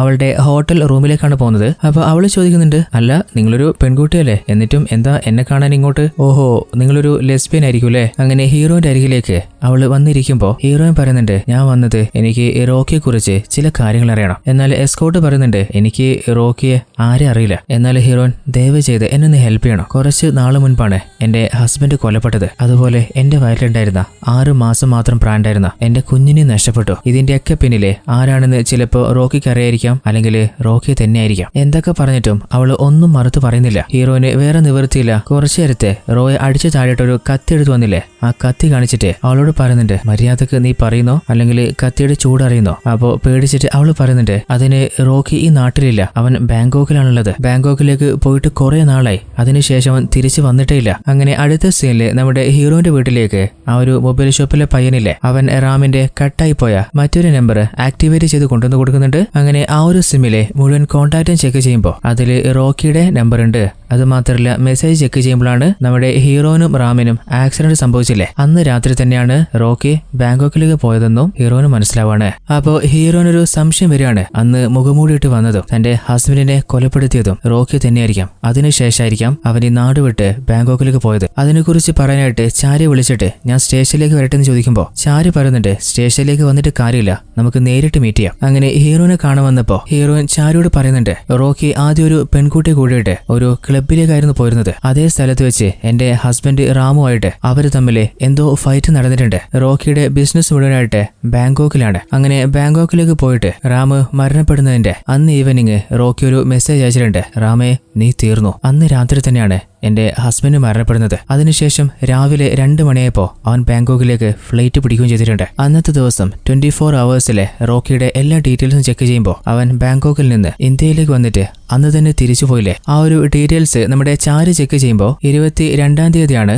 റോക്കിയും റാമും തമ്മിൽ ആ ഒരു ക്ലബിൽ വെച്ച് ഫൈറ്റ് ഉണ്ടാവുന്നതും. അതിനുശേഷം 23-ാം തീയതി നൈറ്റാണ് റാമു കൊല്ലപ്പെടുന്നതും. 24-ാം തീയതി അതിരാവിലെ 2 മണിക്ക് ബാങ്കോക്കിലേക്ക് അവൻ തിരിച്ചു പോവുകയും ചെയ്തിട്ടുണ്ട്. എന്നാൽ ആ ഒരു ഡീറ്റെയിൽസ് മുഴുവൻ ചെക്ക് ചെയ്ത് ചാരി പറയുന്നുണ്ട് മാഡം നിങ്ങൾ പറഞ്ഞതൊക്കെ ഓക്കെയാണ്, എന്നാൽ ഇതിൽ നിന്ന് ആ ഒരു കൊലപാതകം റോക്കി തന്നെയാണ് ചെയ്തതെന്ന് നമുക്ക് ഉറപ്പിക്കാൻ പറ്റില്ല. അവൻ തന്നെയാണ് കൊലയാളിയെന്ന് കണ്ടുപിടിക്കാൻ ഒരു വഴിയുണ്ട്. അതായത് ഇനി അവനാണ് മർഡർ നടത്തിയതെങ്കിൽ അന്ന് രാത്രി നീ ചെയ്ത കാര്യങ്ങളൊക്കെ ഞാൻ കണ്ടിട്ടുണ്ടെന്ന് അവനൊന്ന് അറിയിക്കണം. എന്നാൽ ഫോണിലൂടെ എങ്ങനെയാ വിളിച്ച് സംസാരിക്കുക, പിടിക്കപ്പെടില്ലേ. അപ്പൊ ഹീറോയിൻ നമുക്ക് സ്കൈപ്പിലൂടെ അയച്ചാലോ. അങ്ങനെ ഹീറോയിനും കൊലപാതകം കണ്ടുവന്ന് 22-ാം തീയതി മെസ്സേജ് അയക്കാണ്. അപ്പൊ ചാരി ചോദിക്കുന്നുണ്ട് അല്ല കൊലപാതകം നടന്നത് 23-നല്ലേ, ഓൾറെഡി മെസ്സേജ് നിങ്ങൾ അയക്കുകയും ചെയ്തില്ലേ, ഇനി അത് ഡിലീറ്റ് ചെയ്യണ്ട, റിപ്ലൈ എന്താ വരുന്നത് നോക്കാം. അങ്ങനെ അവര് കുറച്ചു നേരം വെയിറ്റ് ചെയ്തപ്പോഴാണ് റോക്കിക്ക് ആ ഒരു മെസ്സേജ് വരുന്നത്. അവൻ ആ മെസ്സേജ് കണ്ടപ്പോൾ അവന്റെ മുഖത്ത് ഒരു ടെൻഷൻ വരുന്നുണ്ട്. ഉടനെ തന്നെ ആ ഒരു നമ്പറിലേക്ക് റോക്കി വിളിച്ചിട്ട് അല്ല നീ ആരാ, നിനക്കെങ്ങനെയാ ആ ഒരു ദിവസം നടന്ന സംഭവം അറിയാം, നീ എന്താ കണ്ടിട്ടുണ്ടായിരുന്നേ. എന്നാൽ മറുഭാഗത്ത് നിന്ന് നമ്മുടെ ഹീറോയിനും ചാരിയും ഒരക്ഷരം മിണ്ടുന്നില്ല. അതായത് കൂടുതലായിട്ട് ഒന്നും ഒരു മെസ്സേജ് ചെയ്തിട്ടില്ലല്ലോ. 22-ാം തീയതിയത്തെ ചില കാര്യങ്ങൾ ഞങ്ങൾ കണ്ടിട്ടുണ്ടെന്നല്ലേ. ആ ഒരു ഡേറ്റ് കണ്ടപ്പോൾ തന്നെ ഇവൻ ഇത്രയൊക്കെ പേടിക്കണമെങ്കിൽ ചാരി പറയുന്നുണ്ട് ഉറപ്പായിട്ടും ഇവൻ തന്നെയായിരിക്കാം ആ ഒരു കൊലപാതകം ചെയ്തിട്ടുണ്ടാവുക, അല്ലെങ്കിൽ അതിലും വലുത് എന്തൊക്കെയോ ചെയ്തിട്ടുണ്ട്. അടുത്ത സീനില് കുറച്ചു നേരത്തെ റോയ് എന്ന ഒരു ഗുണ്ടയെ ഹീറോനെ കൊല്ലാനായിട്ട് ഒരു ഓഫീസർ അയച്ചിരുന്നില്ലേ, അങ്ങേരെ വിളിച്ചിട്ട് റോയ് പറയുന്നുണ്ട് ആരൊക്കെയോ എന്റെ പിന്നാലെ കൂടിയിട്ടുണ്ട്. അപ്പൊ ഓഫീസർ പറയുന്നുണ്ട് ഒരു പെൺകുട്ടി നിങ്ങളെ തേടി ക്ലബിലേക്ക് വന്നിരുന്നു, എന്നിട്ട് താനെന്താടോ ഇത്തിരി നേരം കൊണ്ട് പറയാതിരുന്നേ, അവൾ ആരാണെന്നും അവളുടെ പിന്നിൽ ആരെങ്കിലും ഉണ്ടെങ്കിൽ അതും കണ്ടെത്തി നോക്ക്. അടുത്ത സീനിൽ നമ്മുടെ ഹീറോനോട് ചാരി പറയുന്നുണ്ട് അന്ന് രാത്രി ആ ഒരു മർഡർ അറ്റംപ്റ്റ് നടത്തിയത് റോക്കി ആണെങ്കിൽ നിങ്ങളുടെ ഹസ്ബൻഡിനെ അവന്റെ കാറ് കൊണ്ട് ഇടിച്ചു തെറിപ്പിച്ചിരുന്നില്ലേ, അപ്പോ അവന്റെ കാറിലെ അതിന്റെ അടയാളം ഉണ്ടാവും. അതുപോലെ ദീക്ഷ നിങ്ങൾ പറഞ്ഞിരുന്നത് നിങ്ങളുടെ ഫോൺ ആ ഒരു സ്ഥലത്ത് നഷ്ടപ്പെട്ടു പോയിന്നല്ലേ, അതിൽ അവന്റെ ഫിംഗർ പ്രിന്റോ അല്ലെങ്കിൽ DNA എന്തെങ്കിലും ഉണ്ടെങ്കിൽ കേസ് ഒന്നുകൂടി സ്ട്രോങ് ആക്കാൻ പറ്റും. അതുപോലെ അവന്റെ ആ ഒരു കാറ് മുഴുവനായിട്ട് ഞാനൊന്ന് ചെക്ക് ചെയ്ത് നോക്കട്ടെ, അതിൽ നിന്നും വല്ല DNA കിട്ടിയാലോ. അങ്ങനെ ചാരി അവിടുന്ന് തിരിച്ചു പോവാണ്. നമ്മുടെ ഹീറോ നേരെ പോകുന്നത് ആക്സിഡന്റ് സംഭവിച്ച ആ ഒരു സ്ഥലത്താണ്. എന്നിട്ട് നഷ്ടപ്പെട്ടു പോയ അവളുടെ ഫോൺ ആ ഒരു ഏരിയ മുഴുവനായിട്ട് തേടി നോക്കുമ്പോൾ അവസാനം ആ ഒരു ഫോൺ അവൾക്ക് കിട്ടുന്നുണ്ട്. ഓൾറെഡി ചാരി പറഞ്ഞിരുന്നില്ലേ ആ ഒരു ഫോൺ വലിച്ചെറിഞ്ഞ റോയുടെ ഫിംഗർ പ്രിന്റ് അതിൽ നിന്ന് കിട്ടിയാല് ഈ ഒരു കേസ് ഒന്നുകൂടി സ്ട്രോങ് ആക്കാൻ പറ്റുന്നത്. അടുത്ത സീനില് ആ ഒരു ഓഫീസറിലെ അങ്ങേര് റോയെ കാണാൻ വരികയാണ്. ആ ഒരു പെൺകുട്ടി എവിടെറാ സാറേ, അവളെന്നെ അടിച്ചിട്ടിട്ട് എന്റെ വണ്ടിയുടെ ടയറും പൊട്ടിച്ചിട്ട് രക്ഷപ്പെട്ടു പോയി, നിന്നെയൊക്കെ ഞാനല്ലാതെ ഒരു കേസ് ഏൽപ്പിക്കടാ. എന്നാൽ റോയ് പറയുന്നുണ്ട് സാറേ അവളുടെ വണ്ടിയുടെ നമ്പർ എനിക്കറിയാം. അങ്ങനെ സ്കൂട്ടിയുടെ നമ്പർ പറഞ്ഞു കൊടുക്കുന്നുണ്ട്. അങ്ങനെ ഒരുത്തനോട് ഹീറോയിന്റെ അഡ്രസ് ട്രേസ് ചെയ്യാനും പറഞ്ഞിട്ട് നേരെ റോക്കി വിളിച്ച് ആ ഒരു പെൺകുട്ടിയെ കിട്ടിയിട്ടുണ്ട്. ഉടനെ തന്നെ അവള് പൂട്ടിയിട്ട് നിങ്ങളെ വിളിച്ചോളെന്ന് പറയാണ്. അപ്പോഴാണ് ഹീറോയിന്റെ ഫോണിലേക്ക് ഒരു കോള് വരുന്നത്. ഉടനെ തന്നെ ഹീറോയിന്റെ വീട്ടിലേക്ക് വരാൻ പറയാണ്. ഉടനെ ഉടനെ തന്നെ അവളുടെ വീട്ടിൽ വന്ന് നോക്കുമ്പോൾ വീടിന്റെ ചുറ്റും ആള് കൂടിയിട്ടുണ്ട്. ആ ഒരു കൂട്ടത്തില് റോയും തലയിലൊരു കെട്ടും കെട്ടി നിൽക്കുന്നുണ്ട്. എന്താ പറ്റിയെന്ന് നോക്കുമ്പോൾ അവളുടെ വീട്ടിന്റെ ഉള്ളിലെ ആരൊക്കെ കയറിയിട്ട് വീട്ടിന്റെ ഉള്ളിൽ നിന്ന് പല സാധനങ്ങളും വലിച്ചു വാരിയിട്ടിട്ട് പോയിട്ടുണ്ട്. അങ്ങോട്ടേക്ക് ആ ഒരു ഇൻസ്പെക്ടർ വരുമ്പോ ഹീറോയിൻ പറയുന്നുണ്ട്, റാമിനെ കൊലപ്പെടുത്തിയ കൊലയാളിക്ക് അവന്റെ പിന്നാലെ ഞാനുണ്ടെന്നും എന്റെ അഡ്രസ്സും മനസ്സിലായിട്ടെന്ന് തോന്നുന്നുണ്ട്. അപ്പൊ ഇൻസ്പെക്ടർ, നിങ്ങളോട് ഞാൻ മര്യാദക്ക് പറഞ്ഞതല്ലേ ഈ ഒരു കേസിന്റെ പിന്നാലെ പോണ്ടാന്ന്. അപ്പൊ ഒരു നെയ്ബർ എക്സ് പോലീസുകാരൻ പറയുന്നുണ്ട്, മുൻപ് ഞാനൊരു പോലീസുകാരനായിരുന്നു. നിങ്ങൾക്ക് എപ്പോ ഈ പെൺകുട്ടി കംപ്ലൈന്റ് തന്നതാ? ഇതുവരെയായിട്ടും എന്തെങ്കിലും അന്വേഷണങ്ങൾ നടത്തിയോ? ഇതും അതുപോലെ വിടാനാണെങ്കിൽ ഞങ്ങൾ വെറുതെ ഇരിക്കില്ല. ഇൻസ്പെക്ടർ പോകുന്നതിന് മുൻപ് ഫോറൻസിക് ടീമിനോട് എവിഡൻസ് കളക്ട് ചെയ്യാനും പറഞ്ഞിട്ട് അങ്ങനെ അവിടെ തടി കാലിയാക്കുന്നുണ്ട്. അങ്ങനെ ഫോറൻസിക് ടീം വന്നിട്ട് അവിടുന്ന് മുഴുവനായിട്ട് എവിഡൻസ് കളക്ട് ചെയ്യാണ്. അപ്പോഴാണ് ഹീറോയിന്റെ റൂമിലായിട്ട് അവളുടെ നഷ്ടപ്പെട്ട മൊബൈൽ കാണുന്നത്. അല്ല മാഡം, മൊബൈൽ കിട്ടിയിട്ട് എന്നോട് പറഞ്ഞില്ലല്ലോ. ആ ഒരു മൊബൈല് മുഴുവനായിട്ട് ചെക്ക് ചെയ്തിട്ട് ഇതിൽ ആരുടെയും ഫിംഗർ പ്രിന്റ് കാണുന്നില്ലല്ലോ. കുറച്ചുകൂടി സ്ട്രോങ് ആയിട്ടുള്ള വല്ല എവിഡൻസും കിട്ടും നോക്കാം. അങ്ങനെ നേരെ റോക്കിയുടെ ഫ്ലാറ്റിലേക്ക് പോയിട്ട് അവിടുത്തെ സെക്യൂരിറ്റിയോട്, നിങ്ങളുടെ ഫ്ലാറ്റിനെ കുറിച്ച് ചില കംപ്ലൈന്റ് കിട്ടിയിട്ടുണ്ടല്ലോ, ഞാനൊന്ന് ചെക്ക് ചെയ്യട്ടെ. അങ്ങനെ ആ ഒരു ഫ്ലാറ്റിന്റെ പാർക്കിംഗ് മുഴുവനായിട്ട് ചെക്ക് ചെയ്യുമ്പോൾ റോക്കിയുടെ ആ ഒരു ബ്ലൂ കളർ കാർ കണ്ടെത്തുന്നുണ്ട്. എന്നാൽ ആ ഒരു കാറ് എവിടെയും ഇടിച്ചതിന്റെ ഒരു ഡാമേജും കാണാനില്ല. അങ്ങനെ തിരിച്ചു പോകുമ്പോൾ കഴിഞ്ഞ ഒരാഴ്ചയായിട്ട് അതേ ബ്രാൻഡിലുള്ള കാറുകൾ സഞ്ചരിച്ചിട്ടുള്ള എല്ലാ ഡീറ്റെയിൽസും കളക്ട് ചെയ്യാൻ കൊടുക്കാന്ന് പറയുന്നുണ്ട്. പിന്നെ അടുത്ത ഒരാഴ്ച നിങ്ങളുടെ കൂടെ ഞാൻ ഉണ്ടാവില്ല, കാരണം എന്റെ മാരേജ് ആണ്. അപ്പൊ ഹീറോയിൻ പറയുന്നുണ്ട്, അത് കുഴപ്പമില്ല. അങ്ങനെ അടുത്ത സീനില് അന്ന് രാത്രി ഹീറോയിന്റെ വീടിന്റെ അരികിലെ കോളനിയിൽ വെച്ച് ഒരു ഫംഗ്ഷൻ നടക്കുന്നുണ്ട്. ആ ഒരു കാഴ്ച ഹീറോ നോക്കി നിൽക്കുമ്പോൾ പിന്നാലെ ഏതോ ഒരുത്തൻ വന്നിട്ട് കത്തിവെച്ച് അവളെ കുത്തിയിട്ട് പോവാണ്. അപ്പോഴാണ് അവളുടെ ശബ്ദം കേട്ടിട്ട് ആ ഒരു ഫംഗ്ഷനിലുണ്ടായിരുന്ന ആളുകള് ആ കാഴ്ച കാണുന്നത്. അങ്ങനെ ഉടനെ തന്നെ അവര് ഹോസ്പിറ്റലിലേക്ക് അവളെ കൊണ്ടുപോകുമ്പോൾ അവള് പറയുന്നുണ്ട്, ഹോസ്പിറ്റലിലേക്ക് പോകുന്നതിന് മുൻപ് എന്നെ ഒന്ന് സ്റ്റേഷനിലേക്ക് കൊണ്ടുപോകും, എന്നാൽ നിങ്ങൾക്ക് വല്ലാതെ രക്തം പോകുന്നുണ്ട്. എന്നാൽ അവള് സമ്മതിക്കുന്നില്ല. അവസാനം സ്റ്റേഷനിലേക്ക് കൊണ്ടുപോവാണ്. സ്റ്റേഷന്റെ മുമ്പിലെത്തിയപ്പോ രക്തം മാറുന്നിട്ട് അവള് മയങ്ങി വീണു പോവാണ്. അങ്ങനെ അവളെ ഹോസ്പിറ്റലിൽ അഡ്മിറ്റ് ചെയ്തിട്ടുണ്ട്. അങ്ങനെ മുറിവിന് മരുന്നൊക്കെ വെച്ച് കഴിഞ്ഞപ്പോ നമ്മുടെ ഇൻസ്പെക്ടർ അവളെ കാണാൻ വരികയാണ്. എന്നിട്ട്, അല്ല മാഡം, നിങ്ങള് സ്വന്തം കൊലയാളി പിടിക്കാൻ പോയിട്ട് അവസാനം പണി കിട്ടിയില്ലേ? അപ്പൊ ഹീറോയിൻ, റാമിന്റെ കൊലയാളിയെ ഞാൻ കണ്ടെത്തിയിട്ടുണ്ട്. അവൻ വേറെ ആരുമല്ല, റോക്കി തന്നെയാണ്. അന്ന് ഞങ്ങൾക്ക് അപകടം സംഭവിച്ചില്ലേ, അതിന്റെ തലേ ദിവസം എന്റെ ഹസ്ബൻഡ് റോക്കിയും തമ്മിൽ ഒരു പ്രശ്നം ഉണ്ടായിരുന്നു. അങ്ങനെ അടുത്ത ദിവസം ഒരു ഹൂഡിയിട്ട് മുഖം മറിച്ചു വന്ന് ഞങ്ങളെ ആക്രമിക്കാൻ തുടങ്ങി. അതിനിടയിൽ പോലീസ് കൺട്രോൾ റൂമിലേക്ക് ഞാൻ ഫോൺ ചെയ്തിരുന്നു. എന്റെ കയ്യിൽ നിന്ന് ആ ഒരു ഫോൺ പിടിച്ചു വലിച്ച് അവൻ വലിച്ചെറിയും ചെയ്തു. ഈ ഒരു ഫോണില് അവന്റെ ഫിംഗർ പ്രിന്റും ഉണ്ട്. അന്ന് രാത്രി അവനൊരു ജാക്കറ്റ് ധരിച്ചിരുന്നു. ആ ഒരു ജാക്കറ്റ് റോക്കിയുടെ വീട്ടിൽ തന്നെ ഉണ്ടാവും. ആ ജാക്കറ്റില് എന്റെയും എന്റെ ഹസ്ബൻഡ് റാമിന്റെയും ഫിംഗർ പ്രിന്റും ഉണ്ടാവും. ഞാൻ നിങ്ങളോട് ആദ്യം പറഞ്ഞിരുന്നില്ലേ, ഞങ്ങളുടെ വണ്ടി ഇടിച്ചു തെറിപ്പിച്ചിട്ട് അവൻ പോയതെന്ന്. അവന്റെ വണ്ടിയുടെ ഇടതു ഭാഗത്തെ ബമ്പർ അതിൽ തകർന്നിട്ടുണ്ട്. അത് മാത്രമല്ല, അവന്റെ ഷൂസ് ചെക്ക് ചെയ്താൽ ആ ഒരു സ്ഥലത്തുള്ള ചുവന്ന മണ്ണിന്റെ അംശവും നിങ്ങൾക്ക് കിട്ടും. അപ്പോ ഇൻസ്പെക്ടർ പറയുന്നുണ്ട്, നിങ്ങൾ നല്ലോണം കഷ്ടപ്പെട്ടെന്ന് തോന്നുന്നുണ്ടല്ലോ, ഇൻവെസ്റ്റിഗേഷൻ വേറെ ലെവലായിട്ടുണ്ട്, കുറച്ച് നേരം ഒന്ന് റെസ്റ്റ് എടുക്ക്, ഞാനൊരു ചായ കുടിച്ചിട്ട് വരാം. അങ്ങനെ പുറത്ത് വന്നുകൊണ്ട് തന്നെ ഇൻസ്പെക്ടർ നമ്മുടെ റോക്കിയുടെ അച്ഛനെ വിളിക്കുകയാണ്. എന്നിട്ട് തന്റെ മകൻ ചെയ്ത ക്രൈമിനെ കുറിച്ച് അങ്ങേരോട് പറയുമ്പോൾ അങ്ങേര് പറയുന്നുണ്ട്, ഇനി എന്തൊക്കെ സംഭവിച്ചാലും എന്റെ മകൻ ഇതിൽ പെടാൻ പാടില്ല. ആ ഒരു പെൺകുട്ടിയെ അവളെ എങ്ങനെയെങ്കിലും ഡീൽ ചെയ്യേ, അവള് ചോദിക്കുന്ന പൈസ വേണേ കൊടുക്കാം, പിന്നെ നിങ്ങൾക്ക് എത്ര വേണ്ടേ അതും പറഞ്ഞോ. അപ്പൊ ഇൻസ്പെക്ടർ, ആഹാ, എന്നാ പിന്നെ അധികം നോക്കാനില്ല, ബാക്കി ഞാൻ നോക്കിക്കോളാം. എന്നിട്ട് തിരിച്ച് ഹീറോയുടെ അരികിൽ വന്ന് ഹീറോയോട് പറയുന്നുണ്ട്, നിങ്ങൾ അന്വേഷണം നടത്തിയ പോലെ ഞാനും എന്റെ ഭാഗത്ത് ഒരു അന്വേഷണം നടത്തിയപ്പോ എനിക്ക് മനസ്സിലായത് 6 കോടി രൂപ നിങ്ങളുടെ ഹസ്ബൻഡ് റാം റോക്കിയുടെ കയ്യിൽ നിന്ന് തട്ടിയെടുത്തിട്ടുണ്ട്. അതിന്റെ പ്രതികാരം വീട്ടാനാണ് അവൻ നിങ്ങളുടെ ഹസ്ബൻഡിനെ കൊലപ്പെടുത്തിയത്. എന്നാൽ ഹീറോൻ, അങ്ങനെ ഒരു സംഭവം നടന്നിട്ടില്ല, എനിക്കറിയുന്നല്ലേ. എന്നാൽ ഇൻസ്പെക്ടർ, നിങ്ങൾ അറിയാതെ എന്തൊക്കെ സംഭവിച്ചിട്ടുണ്ടാവും. ഇനിയിപ്പോ നിങ്ങൾ കഷ്ടപ്പെട്ട് അവനെ ജയിലിൽ അടച്ചു കഴിഞ്ഞാലും നിങ്ങളുടെ ഹസ്ബൻഡ് തട്ടിയെടുത്തു എന്ന് പറഞ്ഞ ആ ഒരു കേസുമായിട്ട് അവര് വീണ്ടും കോടതിയിൽ വരും. പിന്നെ റോക്കിയും ഫാമിലിയും വളരെ റിച്ച് ആണ്. അവനെ അറസ്റ്റ് ചെയ്താലും 2 ദിവസം കൊണ്ട് അവൻ പുറത്തു വരും. അതുകൊണ്ട് തന്നെ ഞാൻ റോക്കിയുടെ അച്ഛനുമായിട്ട് സംസാരിച്ചിട്ടുണ്ട്. നിങ്ങൾക്ക് അവര് നഷ്ടപരിഹാരം തരും. അതും 1-2 രൂപയല്ല, 10 ലക്ഷം രൂപ. പിന്നെ അവർക്ക് നഷ്ടപ്പെട്ട പൈസയുടെ കേസുമായിട്ട് നിങ്ങളുടെ പിന്നാലെ അവര് വരാനും പോകുന്നില്ല. അതുകൊണ്ട് കോംപ്രമൈസ് ചെയ്യുന്ന നിങ്ങൾക്ക് ഏറ്റവും നല്ലേ. അപ്പൊ ഹീറോയിൻ പറയുന്നുണ്ട്, അതിനു മുൻപ് എനിക്ക് റോക്കി ഒന്ന് നേരിട്ട് കാണണല്ലോ. അതിനവൻ ബാങ്കോക്കിലല്ലേ, 4 മണിക്കൂർ കൊണ്ട് അവനും എത്താൻ പറ്റും. ഇനി അങ്ങനെയല്ലെങ്കിൽ എല്ലാ തെളിവും വെച്ച് റോക്കിയുടെ മേലെ ഞാൻ കേസ് ഫയൽ ചെയ്യും. അതുപോലെ നഷ്ടപരിഹാരത്തിന് അവന് എന്റെ മേലെ കേസ് ഫയൽ ചെയ്തോട്ടെ, നമുക്ക് കോടതിയിൽ വെച്ച് കാണാം. അപ്പോൾ ഇൻസ്പെക്ടർ റോക്കിയുടെ അച്ഛനെ വിളിച്ചിട്ട് അവർക്ക് റോക്കി ഒന്ന് നേരിട്ട് കാണണമെന്ന് പറയുന്നത്. റോക്കിയെ എയർപോർട്ടിൽ നിന്ന് ഞാൻ പിക്ക് ചെയ്ത് ഒരു 1/2 മണിക്കൂറിനുള്ളിൽ തിരിച്ച് ഞാൻ തന്നെ ബാങ്കോക്കിലേക്ക് കയറ്റി വിട്ടോളാം. അടുത്ത സീനില് ഹോസ്പിറ്റലിൽ നിന്ന് നമ്മുടെ ഹീറോയിൻ ഡിസ്ചാർജ് ആയിട്ട് വീട്ടിലേക്ക് എത്തിയിട്ടുണ്ട്. അപ്പോൾ ഹീറോയിനെ കാണാന് ചാരി വീട്ടിലേക്ക് വരികയാണ്. ഇൻസ്പെക്ടർ പറഞ്ഞിട്ട് നമ്മുടെ ഹീറോയിനെ ആ ഒരു കത്തി കുത്തിയിട്ടില്ലേ, ആ ഒരു കാര്യമൊക്കെ ചാരി അറിഞ്ഞിട്ടുണ്ട്. ചാരി ഹീറോയിനോട് ചോദിക്കുന്നുണ്ട്, നിങ്ങളെ ഞാൻ ഹെൽപ്പ് ചെയ്യാനല്ലേ ട്രൈ ചെയ്തിട്ടുള്ളൂ, എന്നിട്ട് നിങ്ങൾ എന്നെ എന്താ പൊട്ടനാക്കുക? അപ്പൊ ഹീറോയിൻ, അല്ല നീ എന്താ പറയുന്നേ? അന്ന് നിങ്ങളുടെ റൂമില് ആ ഒരു ഫോൺ ഞാൻ കണ്ടിരുന്നു, അതിൽ ആരുടെയും ഫിംഗർ പ്രിന്റ് ഉണ്ടായിരുന്നില്ല. പിന്നെ അതിലെങ്ങനെയാ റോക്കിയുടെ ഫിംഗർ പ്രിന്റ് വന്നേ? അതുപോലെ അന്ന് റോക്കിയുടെ ഫ്ലാറ്റിലേക്ക് പോയിട്ട് അവന്റെ കാറ് ചെക്ക് ചെയ്തപ്പോ അതിലൊരു ഡാമേജ് ഉണ്ടായിരുന്നില്ല. എന്നാൽ കഴിഞ്ഞ ദിവസം ഹീറോയിൻ എല്ലാ ഡീറ്റെയിൽസും ഇൻസ്പെക്ടറോട് പറഞ്ഞിരുന്നില്ലേ? അതിനുശേഷം ഇൻസ്പെക്ടർ ചെക്ക് ചെയ്തപ്പോ ആ ഒരു കാറില് ബമ്പറിന്റെ ഭാഗത്ത് ഒരു ഡാമേജ് കണ്ടെത്തിയിട്ടുണ്ട്. അപ്പോ അതും നിങ്ങൾ തന്നെയല്ലേ ക്രിയേറ്റ് ചെയ്തേ? അപ്പോഴാണ് എന്താണ് ശരിക്കും സംഭവിച്ചത് നമ്മൾ കാണുന്നത്. അന്ന് ചാരി ആ ഒരു കാറ് ചെക്ക് ചെയ്തിട്ട് തിരിച്ചു പോയില്ലേ? അതിനുശേഷം ഹീറോയിൻ ആ ഫ്ലാറ്റിലേക്ക് വന്നിട്ട് ഇവിടെ ഒരു ഫ്ലാറ്റ് വാടക കൊടുക്കാണെന്ന് അറിഞ്ഞല്ലോ. അപ്പോൾ സെക്യൂരിറ്റി പറയുന്നുണ്ട് മുകളിൽ 203 നമ്പറാണ്. എന്നാൽ ഓൾറെഡി റോക്കിയുടെ റൂമിന്റെ ആ ഒരു സ്പെയർ കീ ഹീറോയിൻ ഒപ്പിച്ചിട്ട് ആ ഒരു റൂം തുറന്ന് ആ ഒരു റൂമിൽ നിന്ന് റോക്കിയുടെ ഫിംഗർ പ്രിന്റ് കളക്ട് ചെയ്തിട്ടാണ് അവളുടെ ഫോണില് അവള് സെറ്റ് ചെയ്തത്. അതിനുശേഷം ഹീറോയിന്റെയും റാമിന്റെയും ഫിംഗർ പ്രിന്റിലെ റോക്കിയുടെ കോട്ടിലും പതിപ്പിക്കുകയാണ്. എന്നിട്ട് അവന്റെ ഷൂസിലെ ആ ഒരു സ്ഥലത്ത് നിന്നെടുത്ത മണ്ണും അവള് തേച്ച് പിടിപ്പിക്കുകയാണ്. മേഡം, ഇതൊക്കെ നിങ്ങൾ തന്നെയല്ലേ ചെയ്തേ? എങ്ങനെയാ ഫിംഗർ പ്രിന്റ് കളക്ട് ചെയ്യണ്ടേ അത് മനസ്സിലാക്കാനല്ലേ നിങ്ങളുടെ വീട്ടിലേക്ക് നിങ്ങൾ തന്നെ ചില ആൾക്കാരെ കയറ്റിയിട്ട് വീട് തകർത്തത്? അതായത് എങ്ങനെയാണ് ഫോറൻസിക് ടീം എവിഡൻസ് കളക്ട് ചെയ്യാന്ന് നിങ്ങൾക്ക് കണ്ടു മനസ്സിലാക്കുകയും വേണം, അതുപോലെ എവിഡൻസ് ഫ്രെയിം ചെയ്യുകയും വേണം. ശരിക്ക് നിങ്ങൾ എന്തിനാ ട്രൈ ചെയ്യുന്നേ? അപ്പോൾ അവൾ പറയുന്നുണ്ട് ഇതിന്റെയൊക്കെ കാരണം അത് നിങ്ങളുടെ പോലീസ് ഡിപ്പാർട്ട്മെന്റ് തന്നെയാണ്. നല്ല രീതിയിൽ ഒരു കേസ് അന്വേഷിച്ചിട്ടില്ലെങ്കിൽ പിന്നെ ഇങ്ങനെയൊക്കെ ചെയ്യേണ്ടി വരില്ലേ? അതുപോലെ നിങ്ങളുടെ പോലീസ് സ്റ്റേഷനിൽ വെച്ചിട്ട് ഒരു കള്ളന്റെ ഹെൽപ്പ് എനിക്ക് കിട്ടിയിരുന്നു. അങ്ങനെ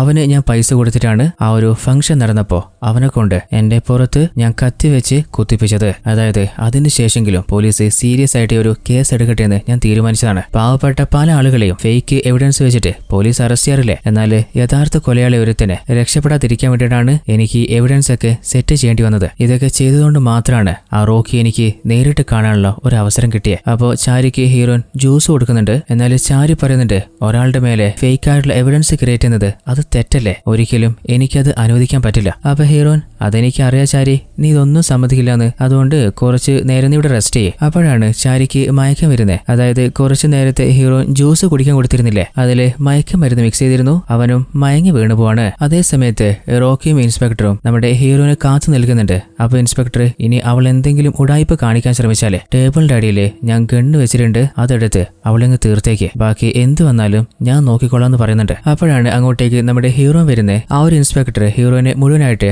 അരിച്ചു പെറുക്കുന്നുണ്ട്. അതായത് ഒരു ചെറിയ ആയുധം പോലും അവള് കൊണ്ടുപോകാതിരിക്കാൻ വേണ്ടിയിട്ടാണ്. അങ്ങനെ റോക്കിയുമായിട്ട് സംസാരിക്കാന് ഹീറോയിനെ ഉള്ളിലേക്ക് പറഞ്ഞയക്കുമ്പോ റോക്കി ഹീറോയിനോട് ചോദിക്കുന്നുണ്ട്, അല്ല നിന്റെ ഹസ്ബൻഡിനെ ഞാനാ കൊലപ്പെടുത്തിയെന്ന് എങ്ങനെയാ നിനക്ക് സ്ഥിരീകരിക്കാൻ പറ്റുക? അവൻ എന്റെ ബെസ്റ്റ് ഫ്രണ്ട് ആയിരുന്നില്ലേ? പിന്നെ ഇൻസ്പെക്ടർ പറയുന്ന പോലെ എന്റെ കാറില് നിങ്ങളുടെ വണ്ടി ഇടിച്ച പോലെ ഡാമേജ് വന്നത് എങ്ങനെയാന്ന് എനിക്കറിയില്ല. അതുപോലെ നിങ്ങളുടെ ഫോണില് എന്റെ ഫിംഗർ പ്രിന്റ് വന്നത് അതും എനിക്കറിയില്ല. പിന്നെ ആ ഒരു ബാറിൽ വെച്ച് നിന്റെ ഹസ്ബൻഡുമായിട്ട് ഞാൻ ഒരു ഫൈറ്റ് നടത്തിയിട്ടില്ല. അവിടെ ഉണ്ടായിരുന്ന ഒരു വെയിറ്ററിനോടായിരുന്നു അന്ന് ഞാൻ കയർത്തിട്ടുണ്ടായിരുന്നത്. ഒന്നുകൂടി ആ ഒരു വിഷ്വല് ശരിക്കും ചെക്ക് ചെയ്താൽ നിങ്ങൾക്കത് മനസ്സിലാക്കാൻ പറ്റും. അപ്പോഴാണ് അടുത്ത ടെസ്റ്റ്. ഹീറോയിൻ പറയുന്നുണ്ട് അതെനിക്ക് നേരത്തെ അറിയാല. അതായത് ആ ഒരു വെയിറ്ററിനോട് ഹീറോയിൻ സംസാരിക്കുമ്പോൾ തന്നെ വെയിറ്റർ പറഞ്ഞത് അന്ന് റോക്കി സാറും രാം സാറും ആയിരുന്നില്ല ഫൈറ്റ് ചെയ്തേ, അങ്ങനെ എന്നോട് ഇരുന്നു കയറിയ. എന്നാൽ ആ ഒരു വെയിറ്ററിന് പൈസ കൊടുത്തിട്ടാണ് ആര് ചോദിച്ചാലും റോക്കിയും റാമും തമ്മിലാണ് ഫൈറ്റ് നടന്നതെന്ന് സാക്ഷി പറയാൻ പറഞ്ഞിരുന്നേ. എന്നിട്ട് ഹീറോയിൻ പറയുന്നുണ്ട് നിന്റെ പേരിൽ കളക്ട് ചെയ്ത ഓരോ എവിഡൻസ് ഇല്ലേ അത് മുഴുവനായിട്ട് ഞാൻ തന്നെ ഫേക്ക് ആയിട്ട് ക്രിയേറ്റ് ചെയ്തതാ. അത് കേട്ടപ്പോ റോക്കി ചോദിക്കുന്നുണ്ട്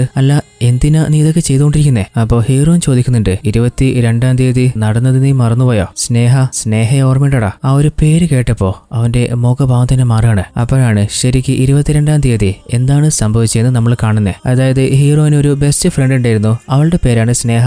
അവളും ഹീറോയിന്റെ അതേ കമ്പനിയിലായിരുന്നു ജോലി ചെയ്തിട്ടുണ്ടായിരുന്നത്. അങ്ങനെ 22-ാം തീയതി ജോലി കഴിഞ്ഞിട്ട് സ്നേഹ ബസ് കാത്തുക്കുമ്പോഴാണ് ആ വഴി നമ്മുടെ ഹീറോയിന്റെ ഹസ്ബൻഡ് റാമും റോക്കിയും കാറിൽ വന്നോണ്ടിരുന്നത്. എന്നാൽ റാമിന് സ്നേഹയും സ്നേഹക്ക് റാമിനെ അറിയാലോ. അപ്പൊ റാം എന്തിനാ ബസ് കാത്തുക്കുന്നത്, ഞാൻ ഡ്രോപ്പ് ചെയ്യാലോ. സ്നേഹ എന്താ കരുതിയെ, തന്റെ ഫ്രണ്ടിന്റെ ഹസ്ബൻഡ് അല്ലേ. അങ്ങനെ അവളും ആ ഒരു കാറിൽ കയറിയതാണ്. എന്നാൽ കുറച്ച് ദൂരം ഡ്രൈവ് ചെയ്ത് പോയപ്പോ പെട്ടെന്ന് റോക്കി ഹാൻഡ് ബ്രേക്ക് വലിക്കുകയാണ്. എന്നിട്ട് റാമും റോക്കിയും പുറത്തിറങ്ങിയിട്ട് പെൺകുട്ടി ഒറ്റക്ക് കുടുങ്ങിയതല്ലേ വെറുതെ വിടണ സ്നേഹയോട് പറയുന്നുണ്ട് വണ്ടിയുടെ ടയർ കംപ്ലൈന്റ് ആണ്. എന്നാൽ പുറത്തിറങ്ങിയപ്പോ അവള് ടയർ നോക്കുമ്പോൾ ടയറിന് ഒരു കുഴപ്പമില്ല. അപകടം മനസ്സിലാക്കിയിട്ട് അവളോടൊന്ന് ഓടി രക്ഷപ്പെടാൻ നോക്കുമ്പോ റോക്കി ഡ്രഗ്സ് പുറത്തെടുത്ത് അവളുടെ മുഖത്തേക്ക് ഇടുകയാണ്. അതില് അവള് മയങ്ങി താഴെ വീണ് പോയിട്ടുണ്ട്. എന്നിട്ട് റോക്കി ക്രൂരമായിട്ട് അവളെ ഉപദ്രവിക്കുകയാണ്. ആ ഒരു കാഴ്ച റാമും കണ്ടുകൊണ്ട് നിൽക്കായിരുന്നില്ലേ. കുറച്ചു നേരം കഴിഞ്ഞപ്പോ അവനും അവളോട് ക്രൂരമായിട്ട് പെരുമാറുന്നുണ്ട്. അതിനുശേഷം അവള് രക്ഷപ്പെടാൻ നോക്കുമ്പോ അവര് അവര് രണ്ടുപേരും ചേർന്നിട്ട് അവളെ കൊന്നുകളയാണ്. എന്നാൽ റോക്കി റിച്ച് അല്ലേ, അവന്റെ പൈസയും പവറും ഉപയോഗിച്ചിട്ട് ആ ഒരു മർഡർ തന്നെ അവൻ തേച്ചു മാച്ച് ഇല്ലാതെയാക്കാണ്. എന്നിട്ട് ഹീറോനോട് റോക്കി ചോദിക്കുന്നുണ്ട്, അല്ല നിന്റെ ഹസ്ബൻഡ് എന്നെ കാട്ടിക്കൊടുക്കുന്ന ഭയന്നിട്ട് ഞാനാണ് അവനെ കൊലപ്പെടുത്തിയെന്ന് നീ കരുതുന്നുണ്ടോ? നിന്റെ ഹസ്ബൻഡിനെ ഞാൻ ഒന്നും ചെയ്തിട്ടില്ല, ഞാനല്ല അവനെ കൊലപ്പെടുത്തിയെ. പിന്നെ പല തെളിവും ക്രിയേറ്റ് ചെയ്തിട്ട് നിന്നെ ബാങ്കോക്കിൽ നിന്ന് ഇന്ത്യയിലേക്ക് ഞാൻ കൊണ്ടുവന്നില്ലേ, അതെന്തിനാണെന്നറിയോ? റോക്കി നിന്നെ കൊന്നുകളയാനാ. എന്നിട്ട് വേറെ ലെവലിൽ ട്വിസ്റ്റ് റിവീലാണ്. ഹീറോയിൻ പറയുന്നുണ്ട്, എന്റെ ഹസ്ബൻഡിനെ ആരാ കൊന്നെന്നറിയോ? വേറെ ആരുമല്ല, ഞാൻ തന്നെയാ. അതായത് സ്നേഹയുടെ കൊലപാതകം ഏതോ നോർത്ത് ഇന്ത്യൻസ് ആണ് ചെയ്തതെന്ന് പറഞ്ഞിട്ടല്ലേ നീയൊക്കെ കേസ് ക്ലോസ് ചെയ്തേ. സ്നേഹ അവളെന്റെ ബെസ്റ്റ് ഫ്രണ്ട് ആയിരുന്നു. അവളുടെ വിയോഗം എനിക്ക് താങ്ങാൻ പറ്റിയിരുന്നില്ല. അപ്പോഴാണ് എന്നെ സമാധാനിപ്പിക്കാനായിട്ട് അന്ന് രാത്രി എന്റെ ഹസ്ബൻഡ് റാമില്ലേ ആ ഒരു മലമുകളിലേക്ക് കൂട്ടിക്കൊണ്ടുപോയത്. അങ്ങനെ ഞാനും റാമും സംസാരിച്ചുകൊണ്ടിരുന്നപ്പോ റാം എനിക്ക് ജ്യൂസ് എടുത്തു കൊണ്ടുവരാനായിട്ട് തിരിച്ചു പോയതാണ്. അപ്പോഴാണ് എന്റെ ഫോണിലേക്ക് കുറച്ച് ദിവസങ്ങൾക്ക് മുൻപ് സ്നേഹ അയച്ച മെസ്സേജ് വരുന്നത്. അതൊരു വീഡിയോ ആയിരുന്നു. ആ ഒരു വീഡിയോ പ്ലേ ചെയ്തപ്പോ റോക്കി സ്നേഹയെ ഉപദ്രവിച്ച് തിരിച്ചു പോയില്ലേ, അതിനുശേഷം നമ്മുടെ ഹീറോന്റെ ഹസ്ബൻഡ് റാമില്ലേ അവൻ വന്നിരുന്നില്ലേ, അതിനുശേഷം അവള് ക്യാമറ ഓൺ ചെയ്തിട്ട് ആ ഒരു വീഡിയോ റെക്കോർഡ് ചെയ്തിട്ട് നമ്മുടെ ഹീറോയിന് അയച്ചതാണ്. അവൾ ആ വീഡിയോ കണ്ട് തകർന്നിരിക്കുമ്പോ അവളുടെ ഹസ്ബൻഡും ആ വിഷ്വല് കണ്ടിട്ടുണ്ട്. ഹീറോയിൻ അവിടുന്ന് എഴുന്നേറ്റ് പോകുമ്പോ അവൻ ചോദിക്കുന്നുണ്ട്, നീ എന്താ ചെയ്യാൻ പോന്നേ? കുറച്ച് മാസത്തില് നമ്മുടെ കുഞ്ഞ് ജനിക്കില്ലേ, നീ കുഞ്ഞിനോട് എന്താ പറയാൻ പോന്നേ? നിന്റെ അച്ഛൻ ജയിലിലാണെന്നോ? എന്നാല് അവള് സമ്മതിക്കുന്നില്ല. നീയൊക്കെ ഇത്ര ക്രൂരനായിരുന്നോ? വേഗം തന്നെ അവള് പോലീസിനെ വിളിക്കാണ്. എന്നാൽ അതിനുള്ളില് അവൻ ആ ഫോൺ വാങ്ങി വലിച്ചെറിഞ്ഞ് അവളെ അടിച്ച് താഴെയിടാണ്. ആ ഒരു വീഴ്ചയുടെ ആഘാതത്തിലാണ് അവളുടെ കുഞ്ഞ് നഷ്ടപ്പെട്ടു പോകുന്നത്. എല്ലാ സങ്കടവും അവൾ കടിച്ചമർത്തിയിട്ട് അവളുടെ കയ്യിൽ കിട്ടിയ കല്ല് വെച്ച് അവൻ അടിക്കുമ്പോ അവൻ തെറിച്ച് കൊക്കയുടെ അരികിലേക്ക് വീഴുന്നുണ്ട്. എങ്ങനെയെങ്കിലും അവനെ രക്ഷിക്കാന് അവൻ കേണു നോക്കിയിട്ടു അവള് ചെവി കൊണ്ടില്ല. കയ്യിൽ കിട്ടിയ കല്ല് വെച്ച് അവന്റെ തലക്കടിച്ച് അവനെ താഴേക്ക് തള്ളിവിടാണ്. അങ്ങനെയാണ് റാമ് കൊല്ലപ്പെട്ടു പോകുന്നത്. അപ്പോ ഹീറോയിൻ പറയുന്നുണ്ട്, റാമ് തെറിച്ച് താഴത്തേക്ക് വീണില്ലേ, വീഴുന്നതിന് മുൻപ് അവന്റെ വായിൽ നിന്ന് അവന്റെ കൂടെ വേറൊരുത്തനും കൂടി ഉണ്ടായിരുന്നു എന്നൊരു വാക്ക് ഞാൻ കേട്ടിരുന്നു. അങ്ങനെയാടാ നീ തന്നെയാണെന്ന് ഉറപ്പിക്കാന് അന്ന് 22-ാം തീയതി നിങ്ങൾ എന്റെ ഫ്രണ്ടിനോട് ചെയ്തില്ലേ, ആ ഡേറ്റ് നിനക്ക് ഞാൻ മെസ്സേജ് അയച്ചേ. അത് കണ്ടപ്പോ തന്നെ നീ പേടിച്ച് തിരിച്ചു വിളിച്ചില്ലേ, അപ്പൊ തന്നെ ഞാൻ ഉറപ്പിച്ചടാ നീ തന്നെയാണ് എന്റെ ഹസ്ബൻഡിന്റെ കൂട്ടാളിയെന്ന്. ഇനിയും നിന്നെ ഞാൻ വെറുതെ വിടുന്നത് നീ കരുതുന്നുണ്ടോ? എന്നാൽ അത് കേട്ട ഉടൻ തന്നെ ഓൾറെഡി ഇൻസ്പെക്ടർ കൊടുത്ത ആ ഒരു ഗണ്ണ് റോക്ക് ഒളിപ്പിച്ചു വെച്ചിരുന്നില്ലേ, അത് വെച്ച് ഹീറോനെ ഷൂട്ട് ചെയ്യാണ്. അപ്പോഴാണ് അടുത്ത ട്വിസ്റ്റ് റിവീൽ ആവുന്നത്. അതായത് കുറച്ചു നേരത്തെ റോക്കി കാണാൻ വന്നപ്പോ ഇൻസ്പെക്ടർ ഹീറോന്റെ ബാഗ് മുഴുവനായിട്ട് ചെക്ക് ചെയ്തിരുന്നില്ലേ, അങ്ങനെ ചെക്ക് ചെയ്തോണ്ടിരുന്നപ്പോ ഇൻസ്പെക്ടർ കാണാതെ ഇൻസ്പെക്ടറിന്റെ ഗണ്ണ് തന്നെ നമ്മുടെ ഹീറോയിൻ അടിച്ചു മാറ്റിയിരുന്നു. അപ്പോ റോക്കി ഹീറോന്റെ നേരെ ഒരു ഷൂട്ട് ചെയ്തപ്പോ ഹീറോയിൻ തിരിച്ച് അവന്റെ നേരെ തുരുതുര ബുള്ളറ്റ് ഇറക്കാണ്. അതില് റോക്കി ചത്ത് മലച്ചിട്ടുണ്ട്. ആ ഒരു കാഴ്ച കണ്ടപ്പോ ഇൻസ്പെക്ടർ പറയുന്നുണ്ട്, ആഹാ ഇത് കൊള്ളാല, നീ അവനെ ഷൂട്ട് ചെയ്ത് കൊലപ്പെടുത്താൻ നോക്കി, അപ്പോ അവൻ നിന്നെയും കൊന്നൂന്ന്. ഞാൻ ഈ കേസ് ഫ്രെയിം ചെയ്താ പോരെ? എന്നാൽ അതിനുള്ളില് ഹീറോയിന്റെ കയ്യിലുണ്ടായിരുന്ന മോതിരം വെച്ചിട്ട് ഇൻസ്പെക്ടറിന്റെ കഴുത്തിലായിട്ട് ഒരു വര ഹീറോയിൻ ഇടുന്നുണ്ട്. അതില് ഇൻസ്പെക്ടറുടെ കാര്യത്തിൽ ഒരു തീരുമാനമായിട്ടുണ്ട്. അതിനുശേഷമാണ് നമ്മുടെ ചാരി അങ്ങോട്ട് വരുന്നത്. എന്നിട്ട് ഹീറോയിനെ ഹെൽപ്പ് ചെയ്യുന്ന രീതിയിലാണ് ചാരി റിപ്പോർട്ട് എഴുതുന്നത്. അതായത് ഹീറോയിനെ റോക്കി വിളിച്ചു വരുത്തിട്ട് കൊലപ്പെടുത്താൻ ശ്രമിച്ചപ്പോ സ്വയരക്ഷയ്ക്ക് വേണ്ടിയിട്ട് ഹീറോയിന് ഷൂട്ട് ചെയ്യേണ്ടി വന്നതാണ്. ഓൾറെഡി നമ്മുടെ ഹീറോയിന്റെ ഫോണിൽ നിന്ന് ആ ഒരു വീഡിയോ ചാരി കണ്ടിട്ടുണ്ട്. അപ്പോ ഹീറോയിൻ എന്തിനാണ് ഇതൊക്കെ ചെയ്തതെന്നും ചാരിക്ക് മനസ്സിലായിട്ടുണ്ട്. അങ്ങനെ ഹീറോയിൻ വീട്ടിലേക്ക് പോകുന്ന സമയത്ത് ഹീറോയിന്റെ മറ്റൊരു ഫ്ലാഷ് ബാക്ക് നമ്മൾ കാണാണ്. ഹീറോയിൻ ചെറിയ കുട്ടിയായിരുന്ന സമയത്ത്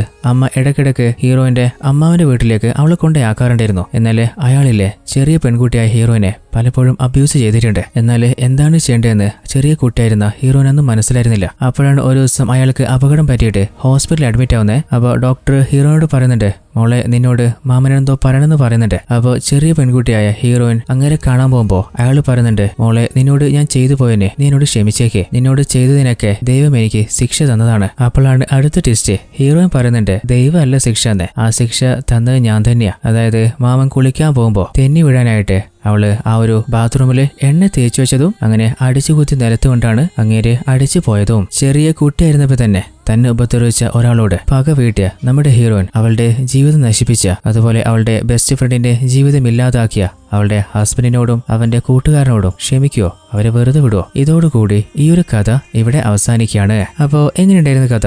നിങ്ങൾ പ്രതീക്ഷ പോലെ ആവശ്യത്തിന് ട്വിസ്റ്റുകൾ ഉണ്ടായിരുന്നോ? നിങ്ങൾക്ക് കഥ ഇഷ്ടപ്പെട്ടോ? ഇഷ്ടപ്പെട്ടാൽ മറക്കാതെ ഈ വീഡിയോയ്ക്ക് ഒന്ന് ലൈക്ക് ചെയ്യുക. അതുപോലെ ട്വിസ്റ്റ് മലയാളം എന്ന നമ്മുടെ ചാനൽ നിങ്ങളുടെ കൂട്ടുകാരിലേക്ക് പരിചയപ്പെടുത്തുക. വീഡിയോ ഷെയർ ചെയ്ത് സപ്പോർട്ട് ചെയ്യുക. മറ്റൊരു അടിപൊളി കഥയിൽ നമുക്ക് നാളെ തന്നെ കണ്ടുമുട്ടാം. അതുവരേക്കും ടാറ്റ, ബൈ ബൈ.